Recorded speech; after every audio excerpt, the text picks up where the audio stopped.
Om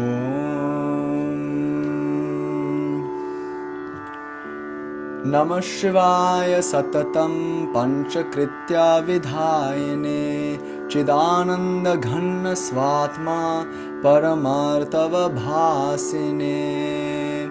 Om, salutations to that Lord Shiva, who is in each and every moment performing the 5 acts of creation, maintenance, dissolution, self-revelation, and self-concealment. This Lord Shiva is verily my own self. He is consciousness saturated with bliss. Salutations to that ultimate reality.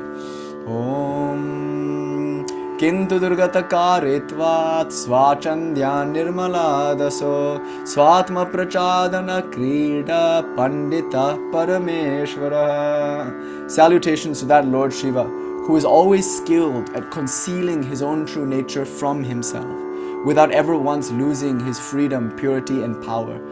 Salutations to that Lord Shiva, who is always playful and doing the impossible. Om Naumi Chit Pratibham Devim Param Bhairava Yoginim Matarmana Prameyamsha Shula Bhuja Kritaspadam. Salutations to that goddess who abides in the Ambuja, the lotus, which is mounted atop the Shula, the trident, which represents the Nadis, Ida, Pingala, and Shushumna. Salutations to that goddess who is called Para, the transcendent, that goddess who is Pratibha, the flash of insight, whereby consciousness is aware of itself. That goddess, Kali, is inseparable from Bhairava. And it's she alone who manifests as the trinity of knower, knowing, known. May this be an offering to that goddess Para Devi. Om Yatagnir Dahika Shakti Rama Krishne Stithahiya Sarva Vidya Swarupam Tam Saradam Pranamamyaham. She is inseparable from ultimate reality as heat is inseparable from fire.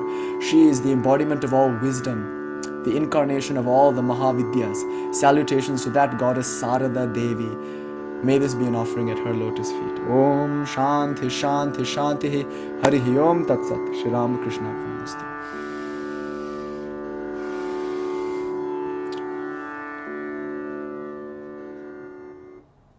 Jñāna. Welcome one and all, and happy New Year. So it's New Year for many communities, not just in India, but also around the world. And let's just talk about why for a few moments before we plunge into today's material. Because I want to talk about God, of course, surprisingly. But specifically, I want to talk about what kind of God Tantra has in mind when it uses the word God. This is very important. We have to define our terms. The word in Sanskrit for this is Lakshanam. Lakshana means something like definition, and without definitions, you can't have an intelligible discussion. In other words, you can't really do philosophy, or you can't really offer pramana, knowledge, without first defining what you mean by the terms that you're using. So when you just say God, that could mean any number of things, and that word usually comes with a lot of baggage, right? So usually when you're teaching in the West and you say the word God, it comes with a bunch of like Christian guilt and a feeling of some kind of judgmental father who art in heaven, who is like Santa Claus, keeping a naughty and nice list like that. He watches us while we're sleeping, or something like he sees us while we're sleeping. So like something scary like that. Some kind of like every breath you take, every move you make, kind of like policing type figure.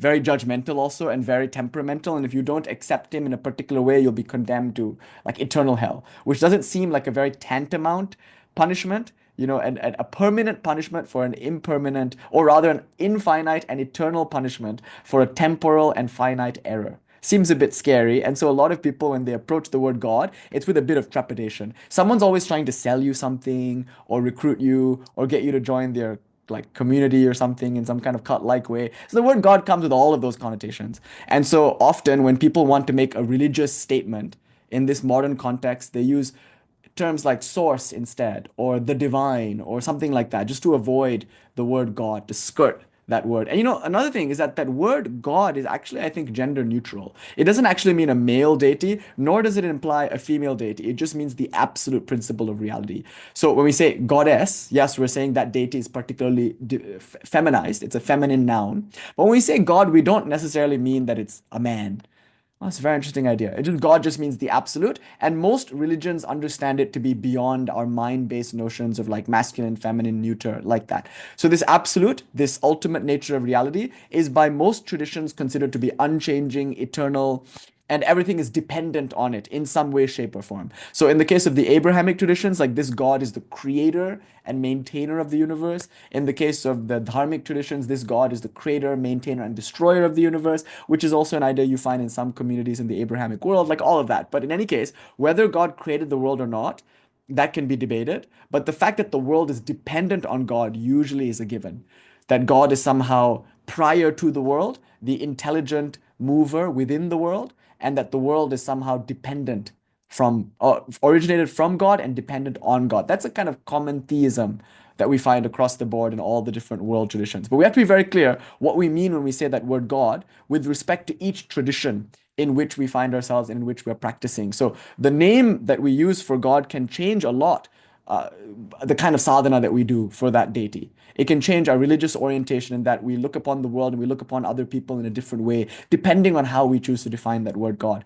And we should ask if there is even such a thing. There are many non-theistic traditions in the dharmic religions. Like Sankhya, there's a version of Sankhya which is called Nirishvara Sankhya, which means non-theistic Sankhya, and it will still lead you to liberation.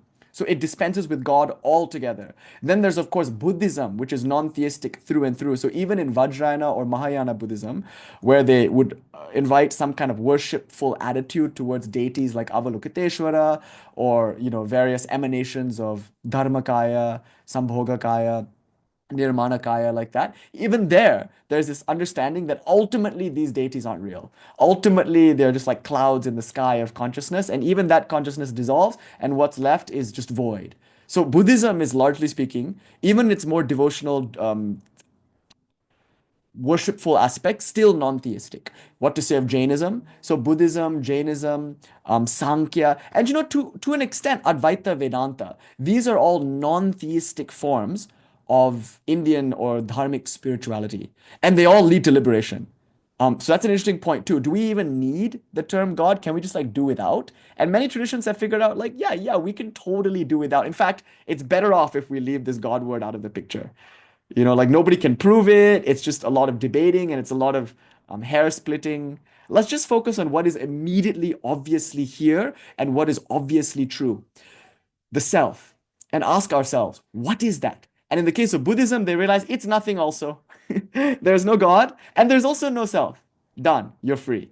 So do we even need a God? Do we even need a self for spirituality? And Buddhism's answer to that question is categorically no. There is actually no self and actually no God. And this too is a path to freedom.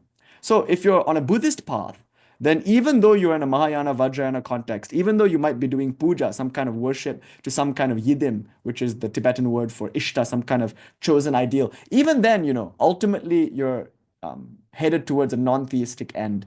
So there is no God in the absolute nature of reality. And this is true of Advaita Vedanta too, by the way.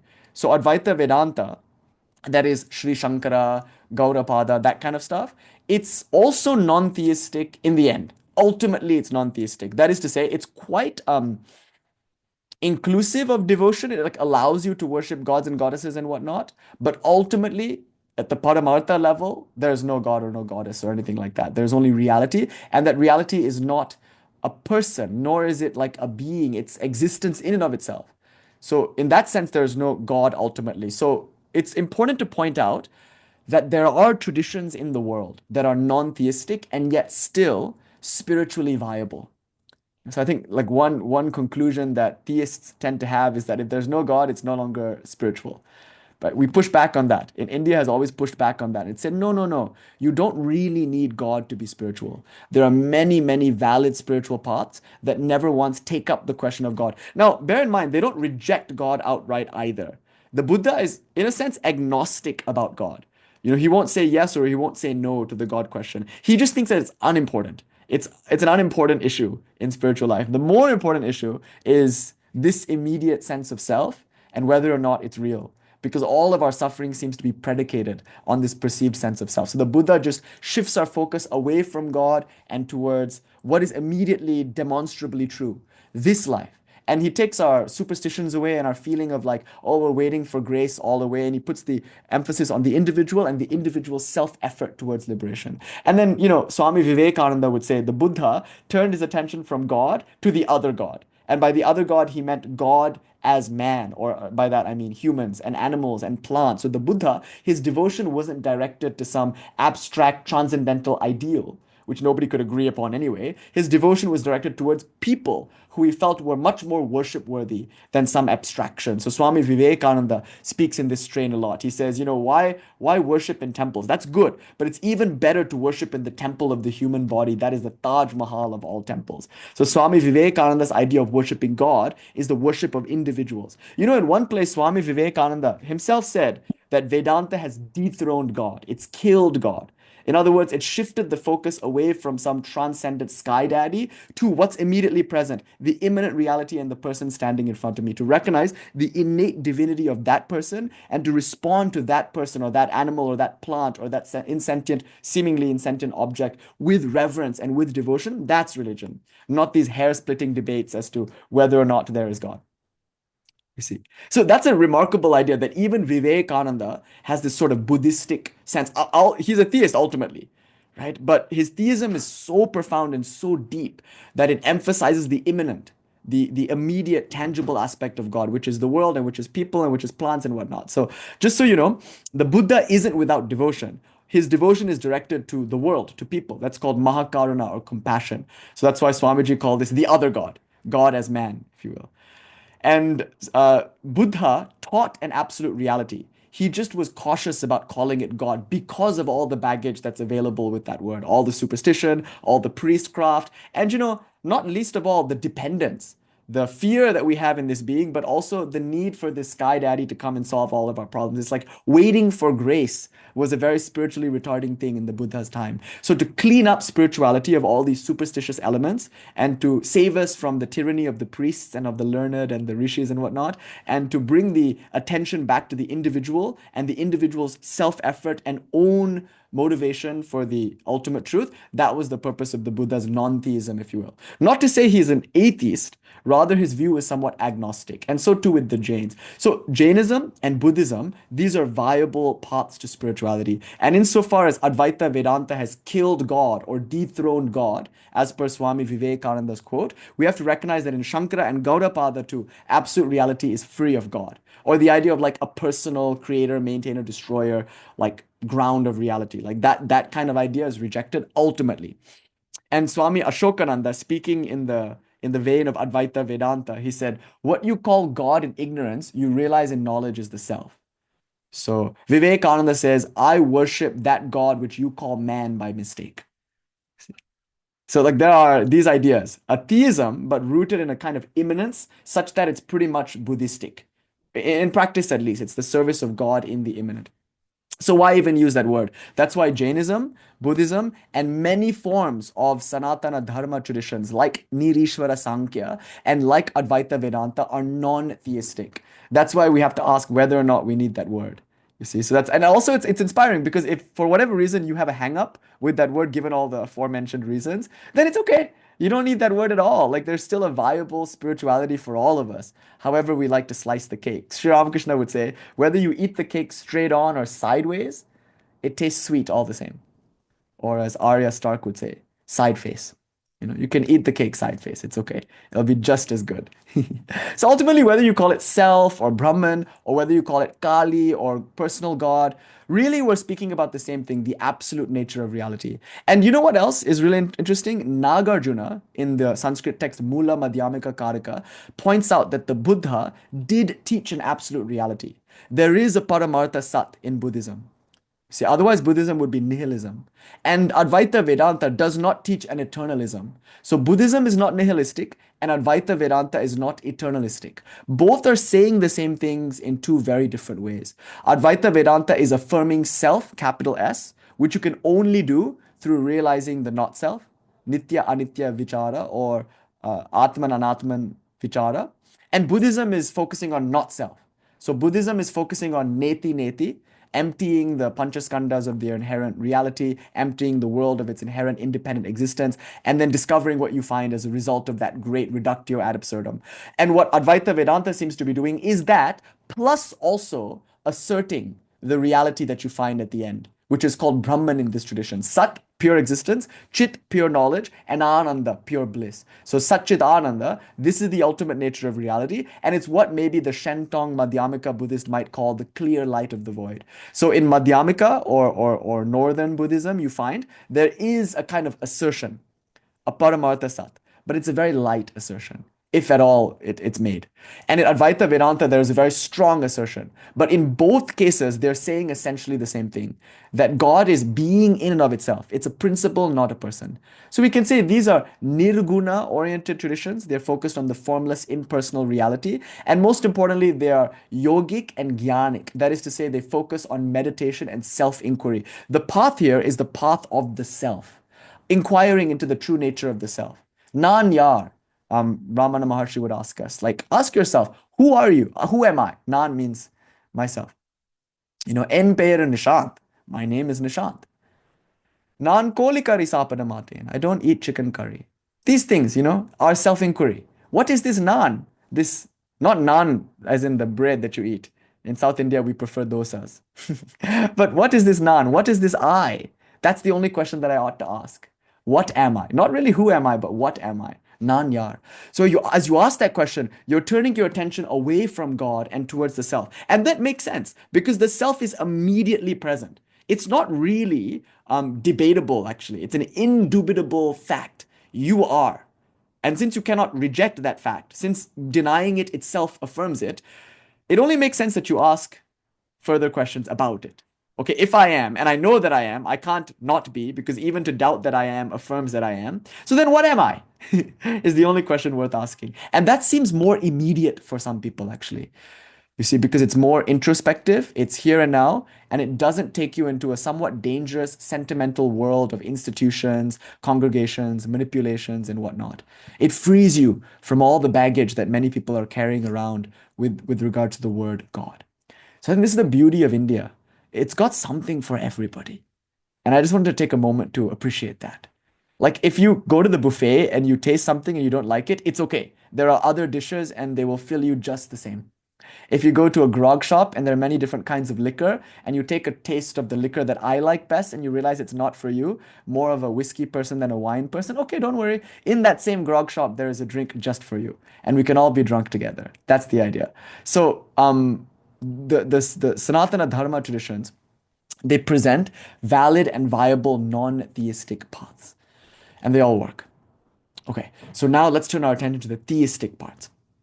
Theistic paths. The theistic paths are about God. So they're about this ultimate nature of reality, which is arguably the sum total of all souls. And like I've said in other places, the theistic path tends to focus on devotion, an outward facing, seemingly, direction of intense love towards some ideal, which we call God, who we consider the absolute, who is both perhaps impersonal and personal, but the personal aspect tends to be stressed. So the path of devotion tends to be more relational towards God as the other, whereas the path of knowledge or the path of the self tends to be more intrapersonal and non-relational. So these are two paths. And the purpose of Swami Vivekananda and Sri Ramakrishna is to show that they're not different. They're just two ways of saying the same thing. And more importantly, they can be walked together. And in fact, the bird flaps best when it uses both wings. A bicycle rides best when it has two wheels. Now, it's not to say you can't ride a unicycle, right? It's not to say a bird can't fly with one wing. Some birds are maybe adapted for that, but most of the time, if you try to do that, you'll just go around in circles. And most of the time, if you try to ride with one wheel, unicycle, unless you're a pro, unless you're made for that kind of thing, you tend to be a bit wobbly. So it's much more stable then to have both wheels, Jnāna and Bhakti together. It's much more effective to have both wings flapping at the same time. So the path that we're proposing is this Jnāna Mishra Bhakti. This Jnāna, self-inquiry path combined with this bhakti, this outward-facing love for God, who is the sum total of all souls. So it's almost like there is a practice for when you close your eyes and there is a practice for when you open your eyes. When I close my eyes, I'm absorbed in the absolute Nirguna Brahman, consciousness, which I am. And when I open my eyes, I see that that same consciousness externalizes everyone and everything. The sum total of all this I call God, and my love flows outward. So either I am love or I feel love. So these two ideals, to be able to know God and to love God, is the goal of this particular tradition. So we like to pay attention to both aspects, to the Nirguna, impersonal, more Buddhistic, more Advaitic aspect of God. And we also like to focus on the more devotional, more sentimental, more relational, more Bhakti aspect of God, the more theistic aspect. Okay, so what exactly is God is something worth discussing. And if it just means the absolute, then what the Buddhists are calling clear light of the void, what Advaita Vedanta is calling Brahman, Nirguna Brahman, Nirvishesha Brahman, we're choosing to call God. But there are many nuances. Is that God personal? Is that God impersonal? Does that God create, maintain, and destroy the world? If so, how and why? These are all questions worth asking. So today, that's the discussion I want to have. It's actually the discussion that I meant to have last week. Do you remember? We were going to ask a few questions. Like the week before last week, we offered a proof for God, and this is from the Rauravagama. There's a portion of the Rauravagama which is called the Shiva Jnana Bodham. And so it's a Tamil text, but it's also there in the Sanskrit. And so that first verse tells us about God. Asmat Prabhuharaha. God, no, Asti Karta. There is a God, and that God must be Shiva. That's verse number 1 of the Shiva Jnana Bodha from the Raurava Agama, and it offers a proof for God. Well, why is there God? Asti Karta. Okay, you're saying there's God. Why? Prove it. And that verse is trying to prove God. And not only that, it's not only trying to prove God, it's also trying to tell us something about God. So, is there a God? And if so, what kind of God? So, we get a lot actually from that first verse, and we started unpacking it 2 weeks ago. So, that lecture was called Proof for God or something like that, I think. I haven't yet uploaded it, but I will soon. And anyway, I haven't yet uploaded it, but it'll come. So, that lecture is about there is God, Asti Karta. But then the more important discussion, I think, is what kind of God. That's where all the nuance comes in. And that's what differentiates the Śaiva Siddhānta tradition from maybe other forms of theistic traditions that are in India and around the world. So I want to do that. I want to look at what's unique in the dualistic Śaiva devotional tradition, Tamil Shaivism, if you will, or Śaiva Siddhānta, pan-Indian approach. Okay, anyway, having said all of that, the lecture that I was intending to have right after the Proving God lecture was this one. So last week I wanted to ask, okay, if there is a God, then what kind of God is it? Secondly, why does God create the world? Thirdly, how does God create the world? And then more importantly, what does God have to do with me and with the world? So what's God's relationship to the individual and to the world? So Jiva, the individual soul, or in this tradition known as Pashu, and Pasha, the world, or this material reality, which can be called Maya or it can be called Bindu. In a sense, you can also call it Shakti, but that's not technically or speaking appropriate. Shakti is inherently Shiva. So now God is Pati, Lord, otherwise known as Shiva. This world is Pasha, Jagat, meaning Jagata means world. And then Pashu, Jiva, individual soul. So these are the only 3 categories that we have to think about. Pati, the Lord, or Shiva, which inherently also includes Shakti. Pasha, the world that you can see. And thirdly, the self, the individual self. Now, in the Brahma Sutra, Adi Shankaracharya says, these are all illusions. The self, the individual soul, God, the oversoul, the sum total of all souls, or the ruler, as well as the world, are all 3 of them illusory superimpositions on reality. Just like when a rope appears to be a snake. Just like that. There's a real rope, but I superimpose on the real rope a false snake. The snake is not a second to the rope. There's no snake there actually. What's happened is I've misread the rope. I've falsely perceived the rope. Where there is a rope, I have seen a snake. Similarly, in that exact same way, where there is only Brahman, Nirguna Nirvishesha Brahman, pure, primordial, pristine reality, there I have put a soul, a God, a world, but these are all just misreadings of the one reality. That's Adi Shankaracharya's take. So according to Adi Shankaracharya, ultimately there is no soul, there is no God. But there is some absolute reality. According to Buddha, there is ultimately no soul, no God. But there is an absolute reality. Nagarjuna says so. The Buddha did teach a Paramartha Sat. So in a sense, I do mean to conflate Advaita Vedanta with Buddhism a little bit. There are many nuances between the 2 traditions, but you can see they both have a general sense of the world, the individual soul, and God are inherently void of independent, objective existence. Whereas on the other side of the equation, there are dualistic traditions that say, no, the soul is real. There is such a thing called the soul. Ontologically speaking, there is a category known as Pashu or Jiva, individual. Then there is also the world, and the world is something other than the soul. And the world, Jagat, Jagata, or otherwise known as Pasha, is real, ontologically speaking. And most importantly, arguably, there is God. God is Pati, the Lord, and He too is real. And these three are distinct.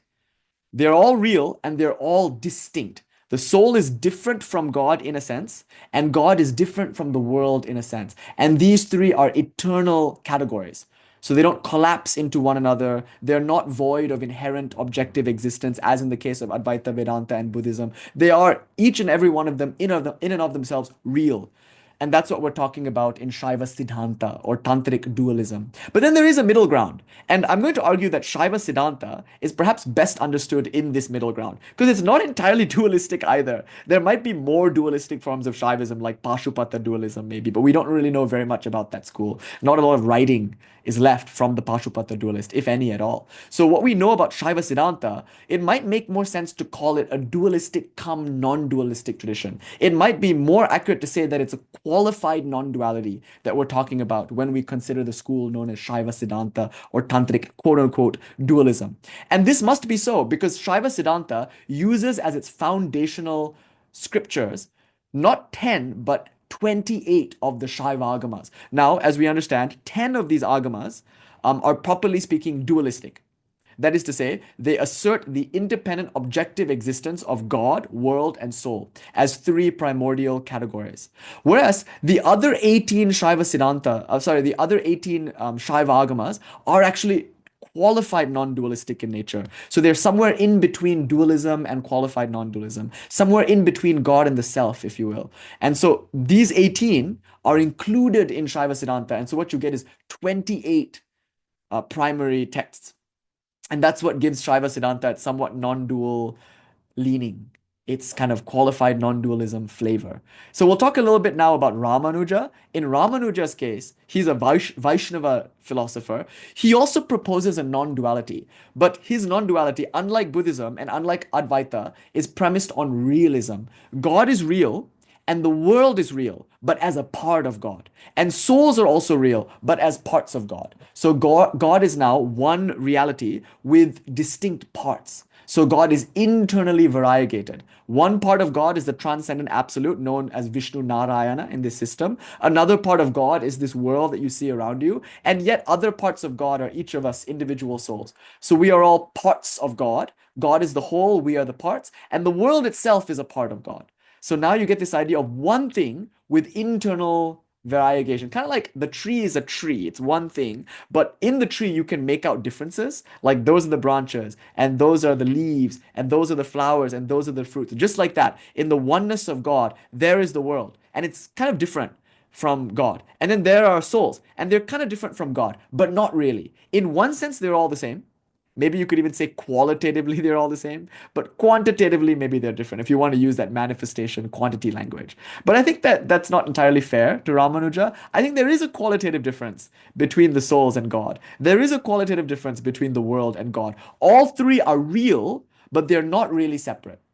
They're all three eternally existing realities, but that inhere in one another as one complete whole. So this is more like what Śaiva Siddhānta wants to say, but there are many nuances that distinguish Śaiva duality, or I would say Śaiva duality cum non-duality, the school that I'm calling Śaiva Siddhānta, from Ramanuja's qualified non-dualism, what is otherwise known as Sri Vaishnavism. Okay, so I've put quite a few things on the table for you now. There's Advaita Vedanta and Buddhism, which we can think of in one category as the Nirguna Nirvishesha traditions. That is to say, the traditions that are more self-inquiry oriented, more effort-based, less about grace, and not really interested in devotional, sentimental, relational theism. Okay, so this is Advaita Vedanta and Buddhism. Then on the other end of the spectrum, you have dualistic traditions that affirm carte blanche, the existence of God, the world, and individual souls as three distinct and real realities. And then you have something in between,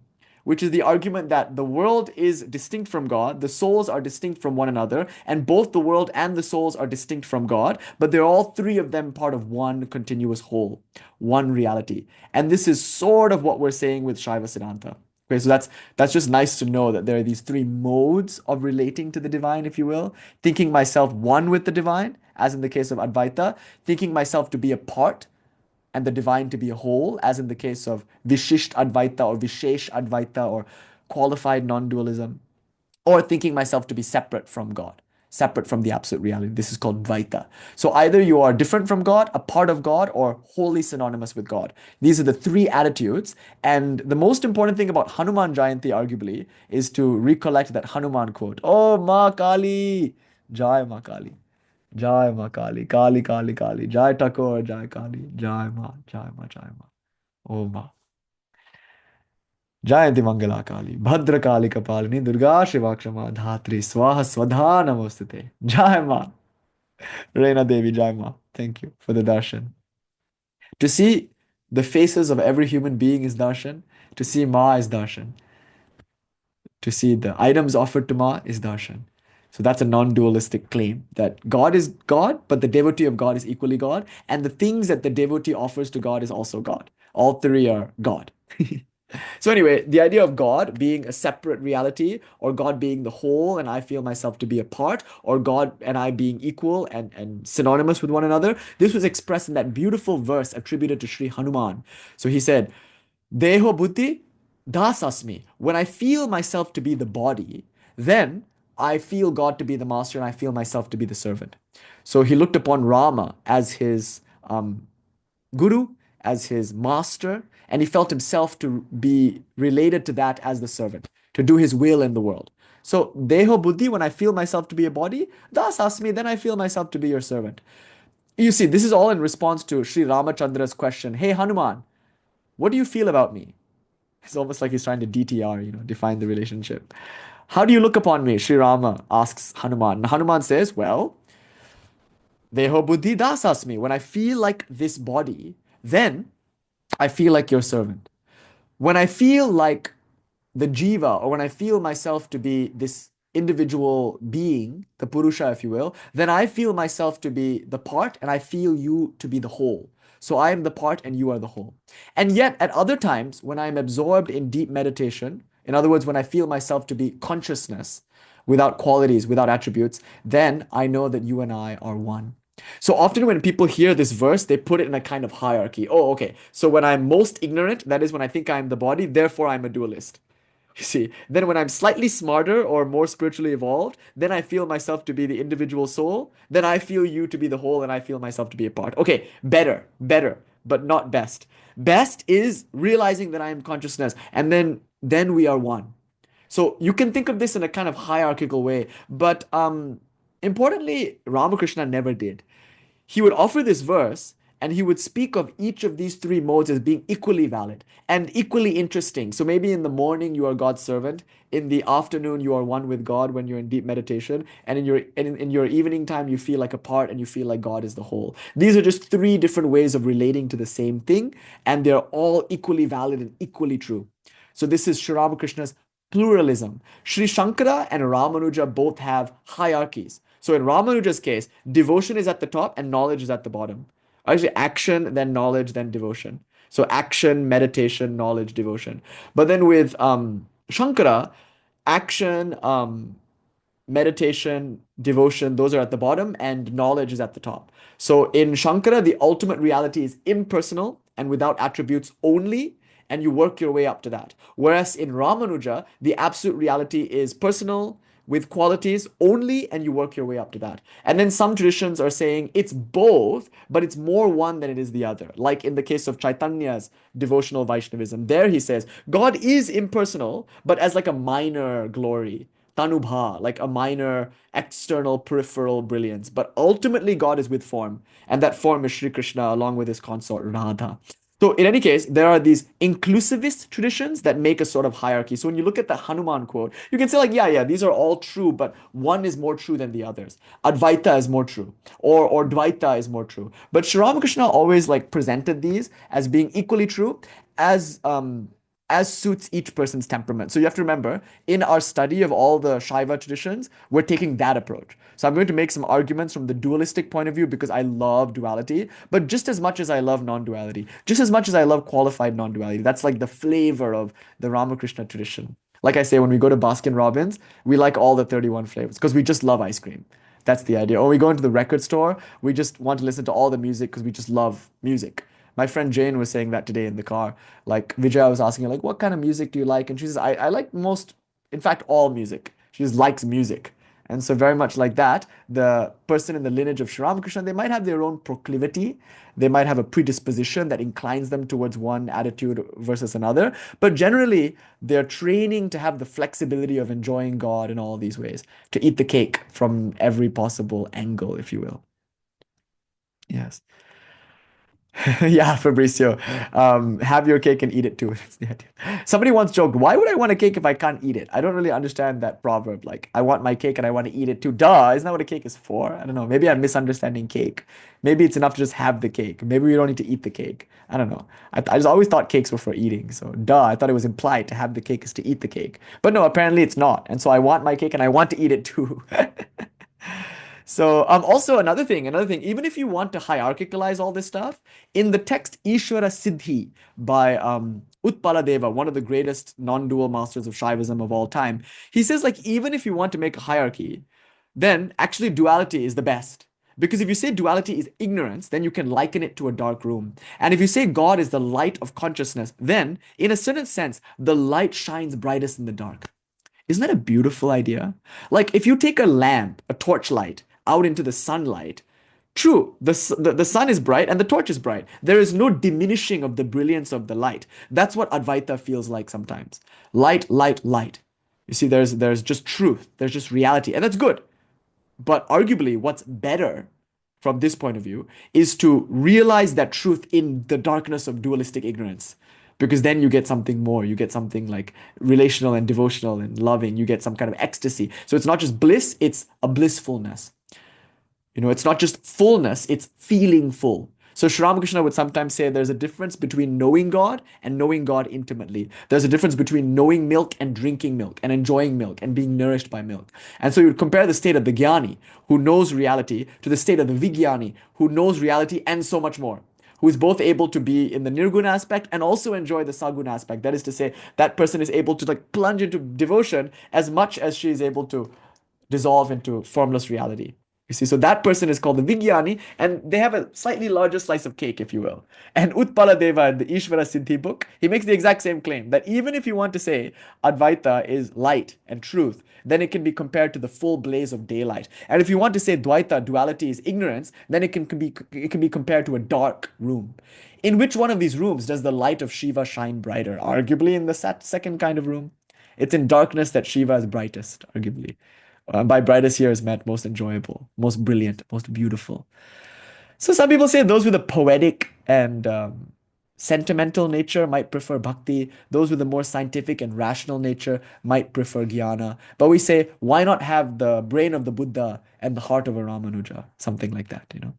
And we see such a thing in characters like Utpala Deva, Abhinavagupta, Ramakrishna, Vivekananda, perfect jnanis and perfect bhaktas. Okay, having said all of that, I want to focus in now on Shaiva Siddhānta or Shaiva duality, which, like I said earlier, isn't really duality. It's actually some kind of duality come non-duality, difference in non-difference, if you will. And that's because of the inclusion of the extra 18 agamas that are more qualified non-dualistic in flavor. So they're not just using the 10 dualistic agamas, they're also using like Swayambhuva agama and Raudava agama like that, which are a bit more qualified non-dualistic. Okay, all the technical academic details aside, let's get right into it. But first, I just wanted to say Happy New Year.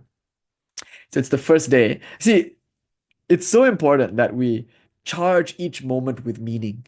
The moment is always now, it's always the eternal present. But these holidays, this Jayanti or that Jayanti, this Purnima or that Amavasya, it just helps you pay attention to the fact, to take this day and this moment more seriously. So recently, two very important things have happened, a full moon and also a Sankranti, a transition into a new solar house. So now we're in a brand new solar house, if you will, the house of Mesha or Aries. And by the Vedic system. And also, we just entered into a new phase of the moon, the Krishna Paksha of this particular month. Anyway, there are certain moon calendars, right, that are based on the full moon. This is called Purnamanta. And there's another moon calendar based on the new moon, which is called Amanta. I tend to follow the new moon calendar. As a Kali worshipper, that makes more sense for me. So Amanta means the month starts with the new moon. So that means the Vedic calendar month Vaishak doesn't start for me until what, like the 25th or something? It doesn't start until the next new moon. So I'm still in Chaitra, right? But for the Purnamanta calendar followers, it's already Vaishak because the full moon is the first day of the month Vaishak. So the first day of Vaishaka is considered to be the first day of the year in like the Tamil calendar and the Kerala Malayali calendar and the Bengali calendar. I think even the Punjabi calendar. In Sri Lanka also, this is New Year's Day, like that. So the first day after the full moon, which is Hanuman Jayanti, is the first day of the year. So Happy New Year to all of those celebrating the New Year. And New Year's are very important because it's a kind of singularity. It's a time to like reset and start fresh. Spiritual life is really about new beginnings. Like I was saying earlier in that post, it's about saying swaha to all the moments that have preceded this one. We don't look back. As Dory very sagaciously pointed out in Finding Nemo, we just keep swimming. Because if you look back, sometimes it can be very daunting.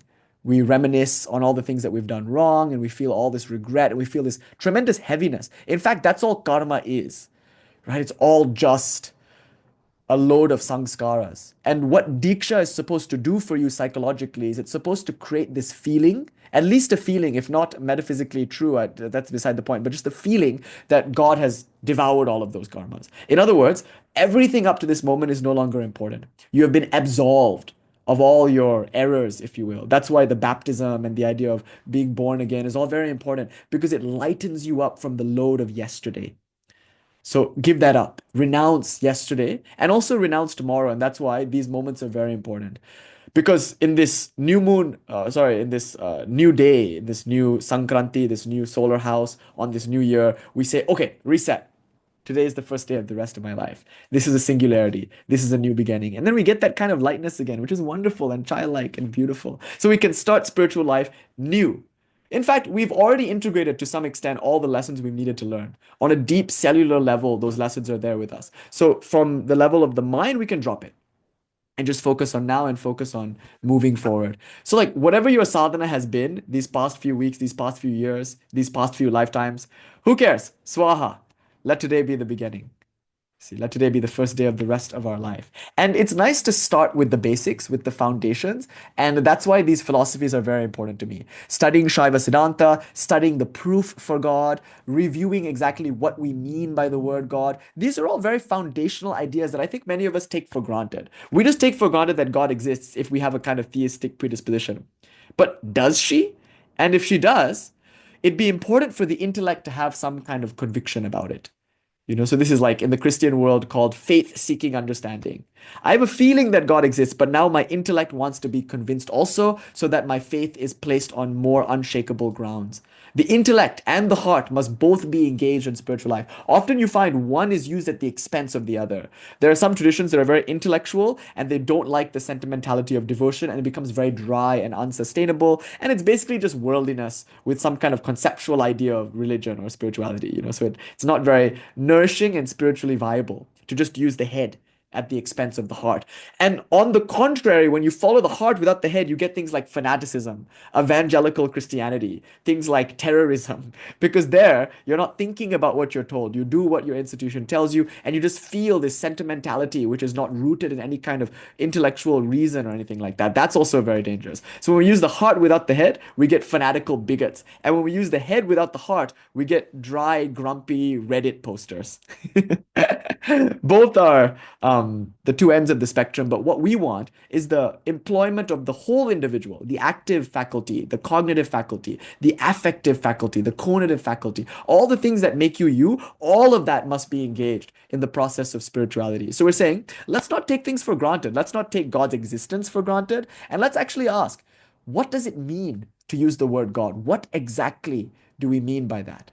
What kind of God are we talking about here? What is Tantra talking about when it says the word God? Like that's what I want to talk about today because I think these are quite foundational ideas. And Raina, you're also saying something really beautiful that like Vaishak is the name of the Vedic calendar month, right? But in certain parts of the world, like Cambodia, in Burma, or Myanmar, sorry, in Malaysia, in Singapore, like where there are Buddhists, the holiday is called Vesak or Vaishak. And it celebrates the birthday of the Buddha, the death day of the Buddha, and also the Buddha's realization. So it's the thrice blessed day, if you will. Buddha's birthday, death day, and day of realization, which you can see are three in one. They all mean the same thing. So this is called Vesak. Why? Because it happens in the month of Vaishak. So let me make another point here, Raina. I hope I get the name. Raina. Okay, sorry. You inspired me to make one more point. It's the month of the Buddha's birthday, death day, and realization. So the full moon of this month, so that means the next full moon, is going to be Buddha's day, the thrice blessed day. So we're celebrating Buddha. That's why I was speaking about him a little bit earlier today, because we're thinking about the Buddha this month. And the Buddha is perhaps one of the sanest men who ever lived. And those aren't my words. Swami Vivekananda said so. He said the sanest person who ever lived was the Buddha. There were no cobwebs in that brain. Those were Swami Vivekananda's words exactly. And the Buddha was so clear. He told it like it was. And so the first, arguably, not the first, because we can't think of it as a sequence, but one of the major practices or prongs of the Buddha's marga, his path, was samyak drishti, the right view. And so he spent most of his time orienting people to the right view. In a sense, meditation, like mindfulness and tranquility, samyak shamatha, all of that stuff is contingent upon the right view. The kind of meditation you do is informed by the view. The kind of spiritual practice, the way that you carry yourself in the world, like right living, right speech, all of that is dependent on, in a sense, right view. So the Buddha spent most of his time lecturing for hours and hours and hours, walking this way, walking that way, going up and down, traveling the length and breadth of India, talking to whoever who would listen, preaching in jungle groves, in the temples, in the palaces, telling people what's what. The right view. And so that foundation of having the right philosophical idea about yourself and about the world is an important foundation for spiritual life. See, we tend to prioritize practice in Tantra, but even in Tantra, before the practices are offered, usually some kind of philosophical discourse is presented in the primary sources themselves. Before Lord Shiva tells you what kind of puja to do and what mantras to use and how to draw your yantra for the homa, before any of that, first Lord Shiva tells you about the nature of the soul, about the nature of the world, and about his own nature as God. So Lord Shiva gives you a philosophical framework to work with, to work from, to base your spirituality on. So samyak drishti is very important in spiritual life. We must have the right view. Otherwise, we're just like walking in a direction without ever considering what the destination is and whether or not we even want to get there. We might find that after walking a path, we get to the destination, we're like, wait, fuck this. I never wanted this. I had a much different idea about what I actually cared about in life. So therefore, like understanding what a path is and what view informs the path and what the destination of that path looks like is actually a very important part of walking that path.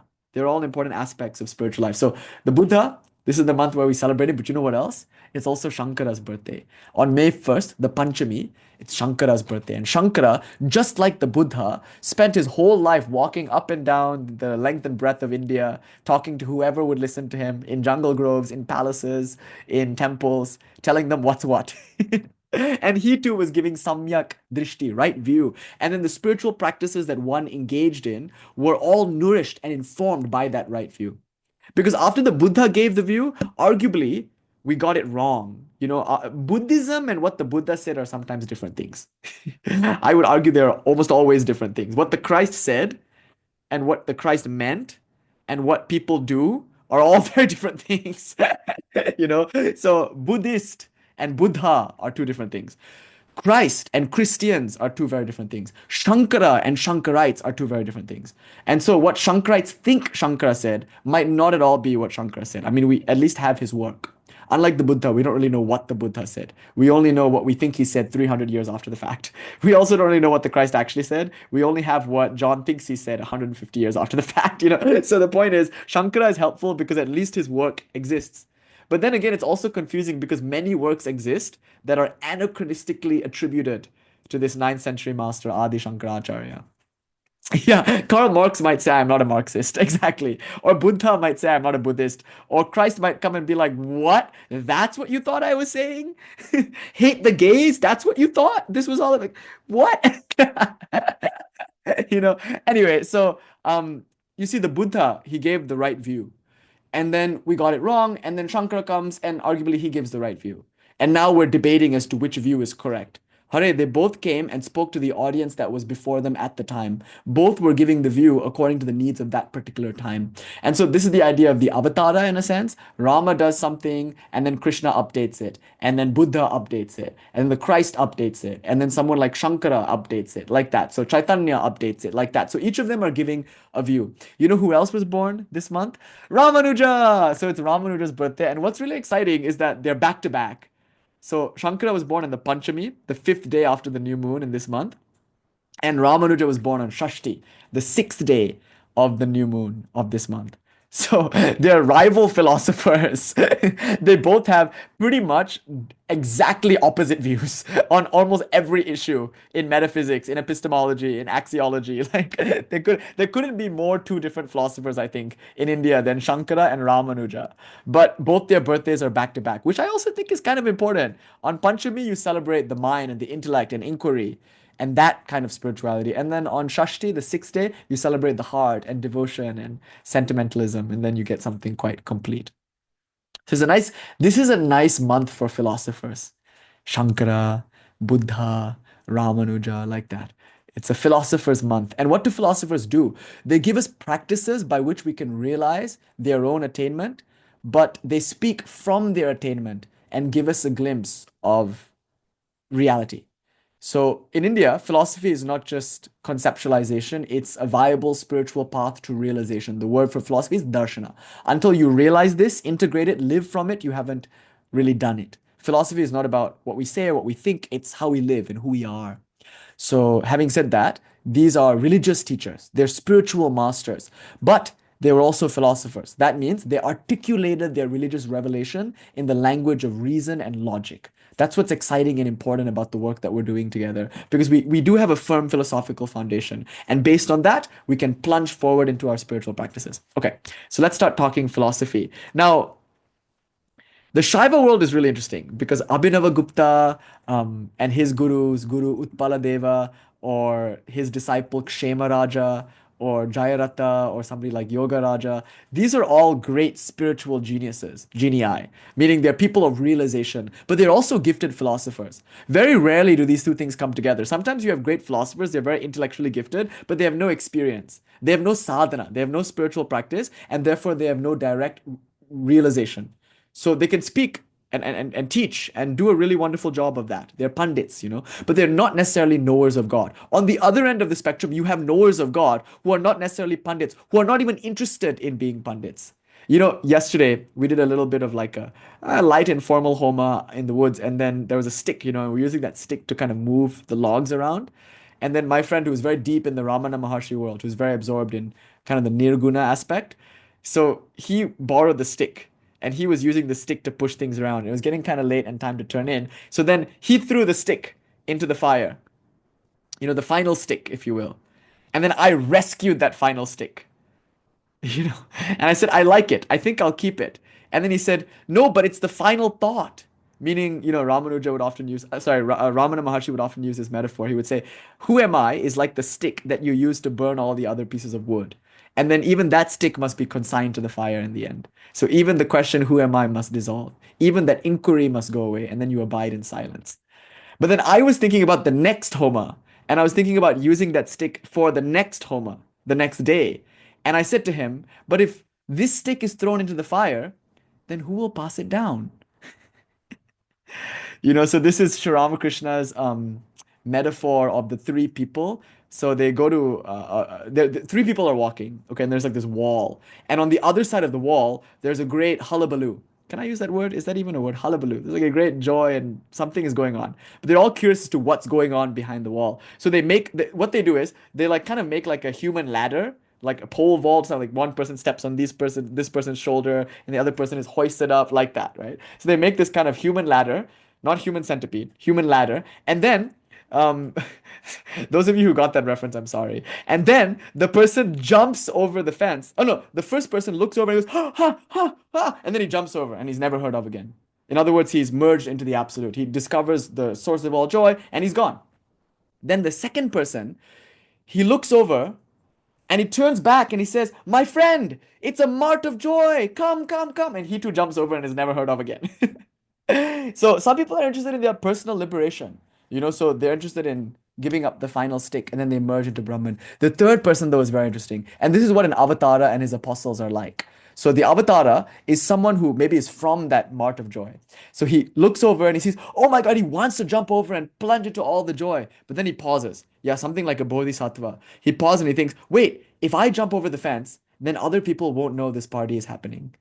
So he, instead of jumping over the fence, climbs back down and goes back to the village to tell everyone about the party. Of course, in the village, everyone's preoccupied with what they think a good time is. And he's trying to tell them, no, no, but if you come over here, you'll really see what a good time looks like, and that's the work of the avatara, if you will, or the avatara's apostles.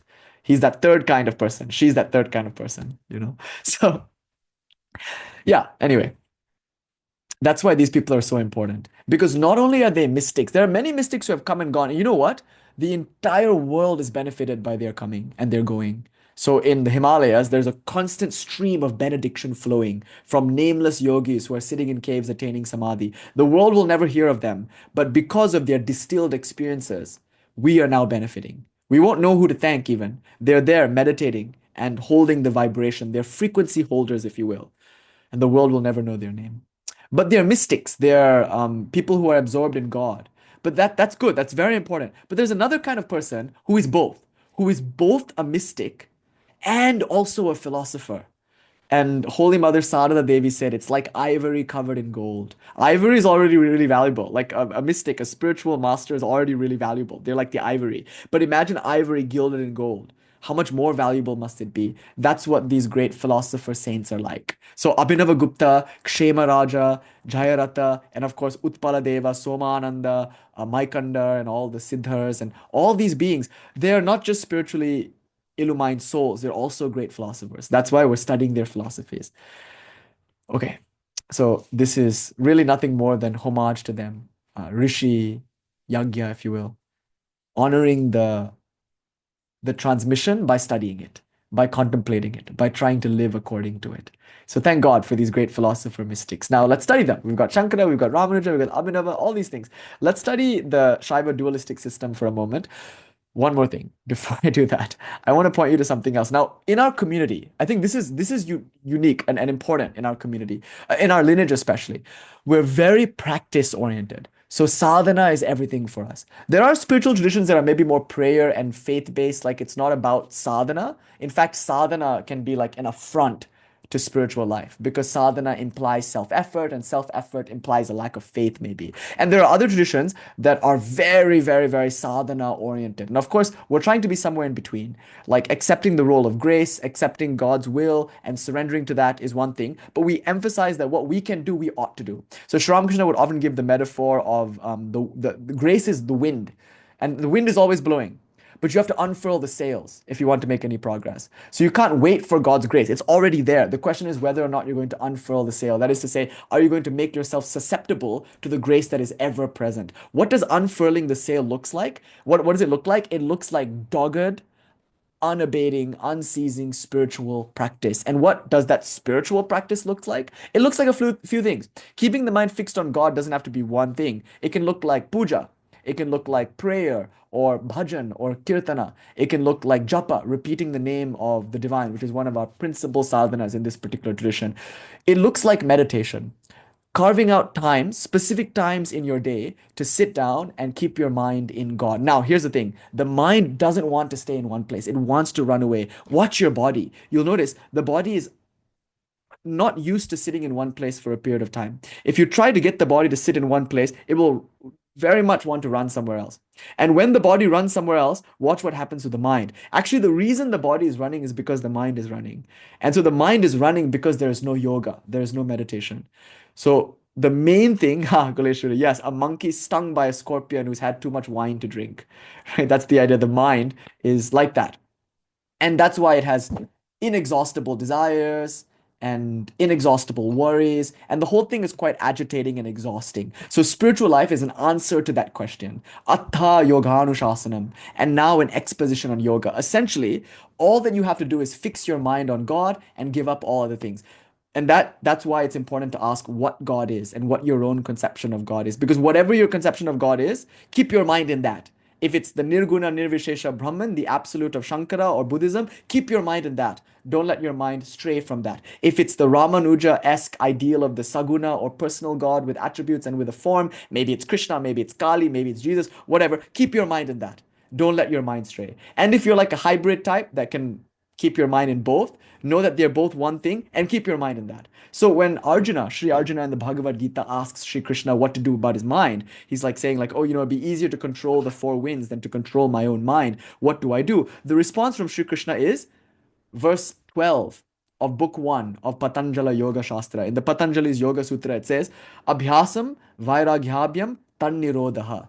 It is all accomplished if you can constantly practice and renounce. These two things, abhyasa and vairagya, through constant, unabating, unceasing practice, and through renunciation, the goal is attained. There is no point whatsoever discussing all this philosophy if there isn't going to be some abhyasa, some practice. And there's no point arguably practicing if there isn't some vairagya. The two, abhyasa and vairagya, go together. You know what it's like? Abhyasa is keeping the mind in one place.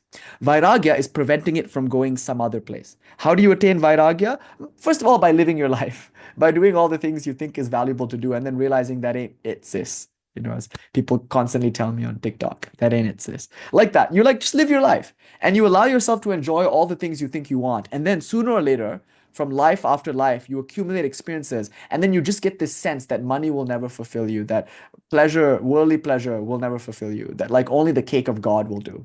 Regular chocolate cake is nice, but you can't be sucking the sugar cane all your life, as Acharya Timal Synergy used the example last night or on Sunday, right? He was saying. So the thing is, there is joy in the world, no doubt. But because you're an infinite being, finite joy will never cut it for you. So renunciation comes through experience and experience alone.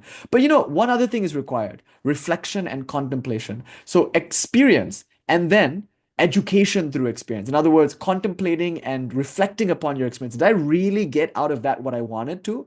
Or was there only disappointment? As you ask this question, there will be this settled conviction over time that the other things that my mind is fascinated by and interested in is not really that interesting. So when you're sitting for meditation, you'll notice the mind wants to run to something else. But then you say, okay, is that really that interesting? Like, what have you gotten out of that in the past? And the mind will say, oh, yeah, you're right. Sorry, habit. And then it'll come back to God, you see. So vairagya is, in a sense, emptying all the other things of their inherent meaning to you.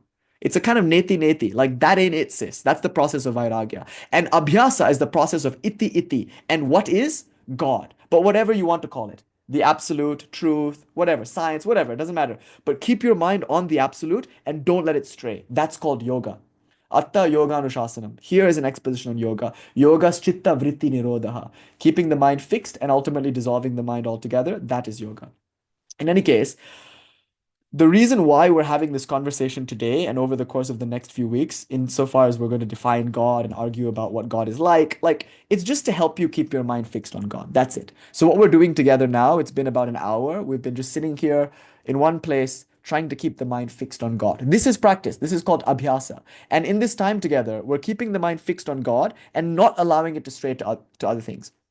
And notice the way we're doing it is through interest. We're interested, I think, I hope, in what this conversation is about. We're interested in God and in trying to understand God. We're interested in something about reality and spirituality. That interest is what Bhakti Yoga is all about. So doing puja, doing japa, singing songs, reading stories, all of that is to create an interest in that object of meditation. Say you like Kali. Okay, then you read the Devi Bhagavatam. You read the Mahabhagavata Purana every night before bed. And by immersing yourself in these stories about Kali and about her glories and greatness, if you chant the Chandi, the Devi Mahatmya, which literally means the glory of the goddess, then you become excited. You think, oh my God, she's a badass. She's so cool. I want to think about her all day.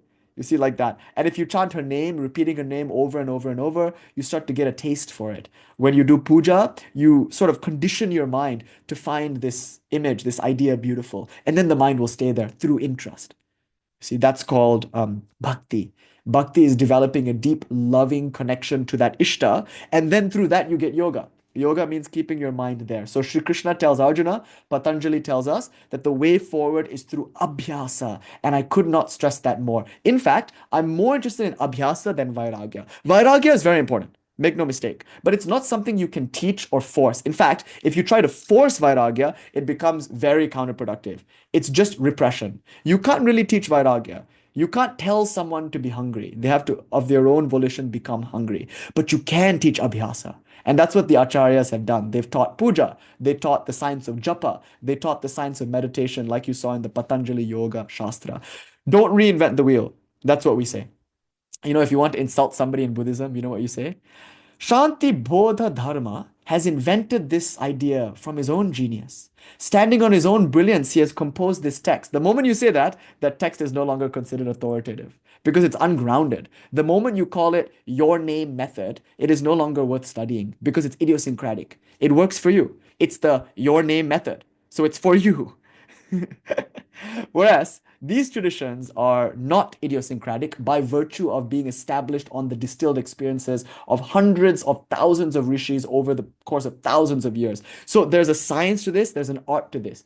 If you try to start from scratch, it might take you, in most cases, 9,000 years to figure it out, as it did take India, right? Like some thousands and thousands of years of refining over time. And finally, there's this science. Arguably, okay, there's from one point of view, it's left over from a previous yuga. So in the Satya Yuga, they had it all ready made. And then slowly they had to make concessions from yuga to yuga. Okay, from that point of view, there's that idea. But more importantly, there are practices that we can do. And mainly we stress meditation.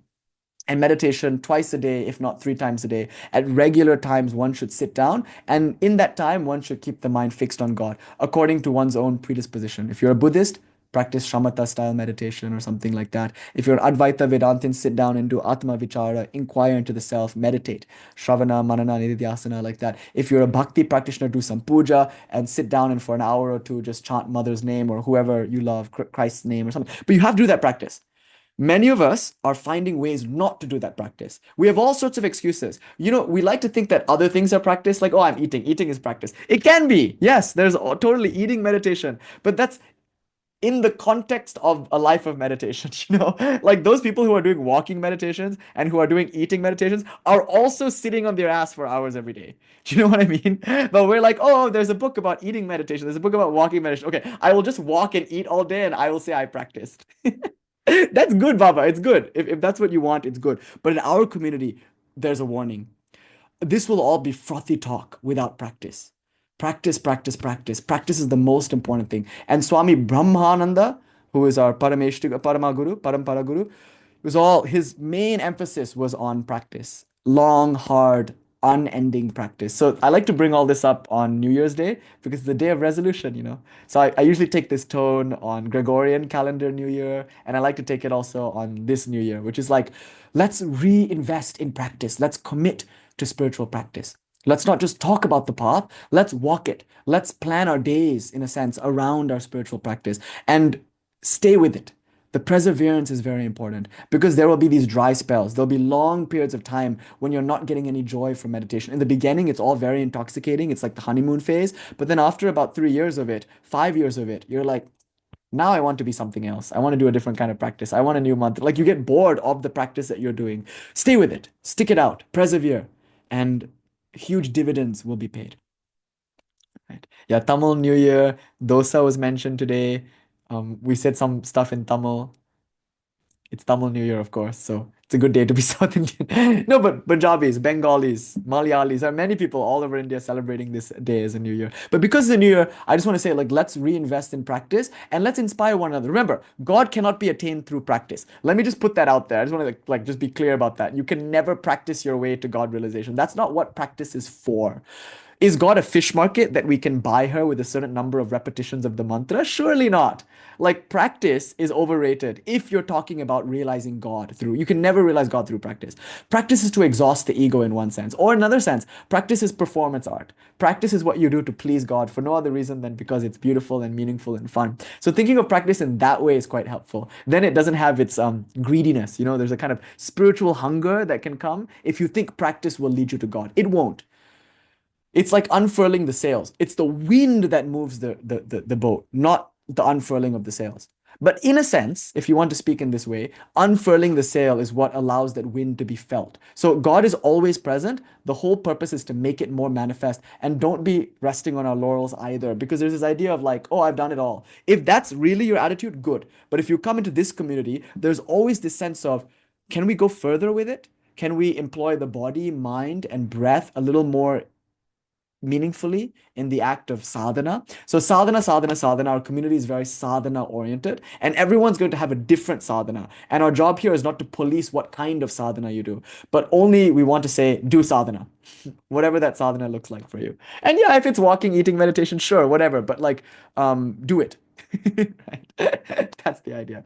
And the reason why we prescribe japa, puja, kirtana, bhajana, shravana, manana, nidhyasana, the reason why we say dhyanam is because that's what our teachers have said. That's what the lineage has said, and that's what the tradition has stressed over the 9,000 or so years of its recorded history. So we say, let's not reinvent the wheel. Let's do the practices that we were given, that have worked for our masters and that have worked for their masters. We have to have faith in ourselves, insofar as we have to believe that we can do it, and we have to have faith in our masters, seeing that they have done it, and we have to have faith in the teaching, trusting that what that teaching did for them, it can also do for us.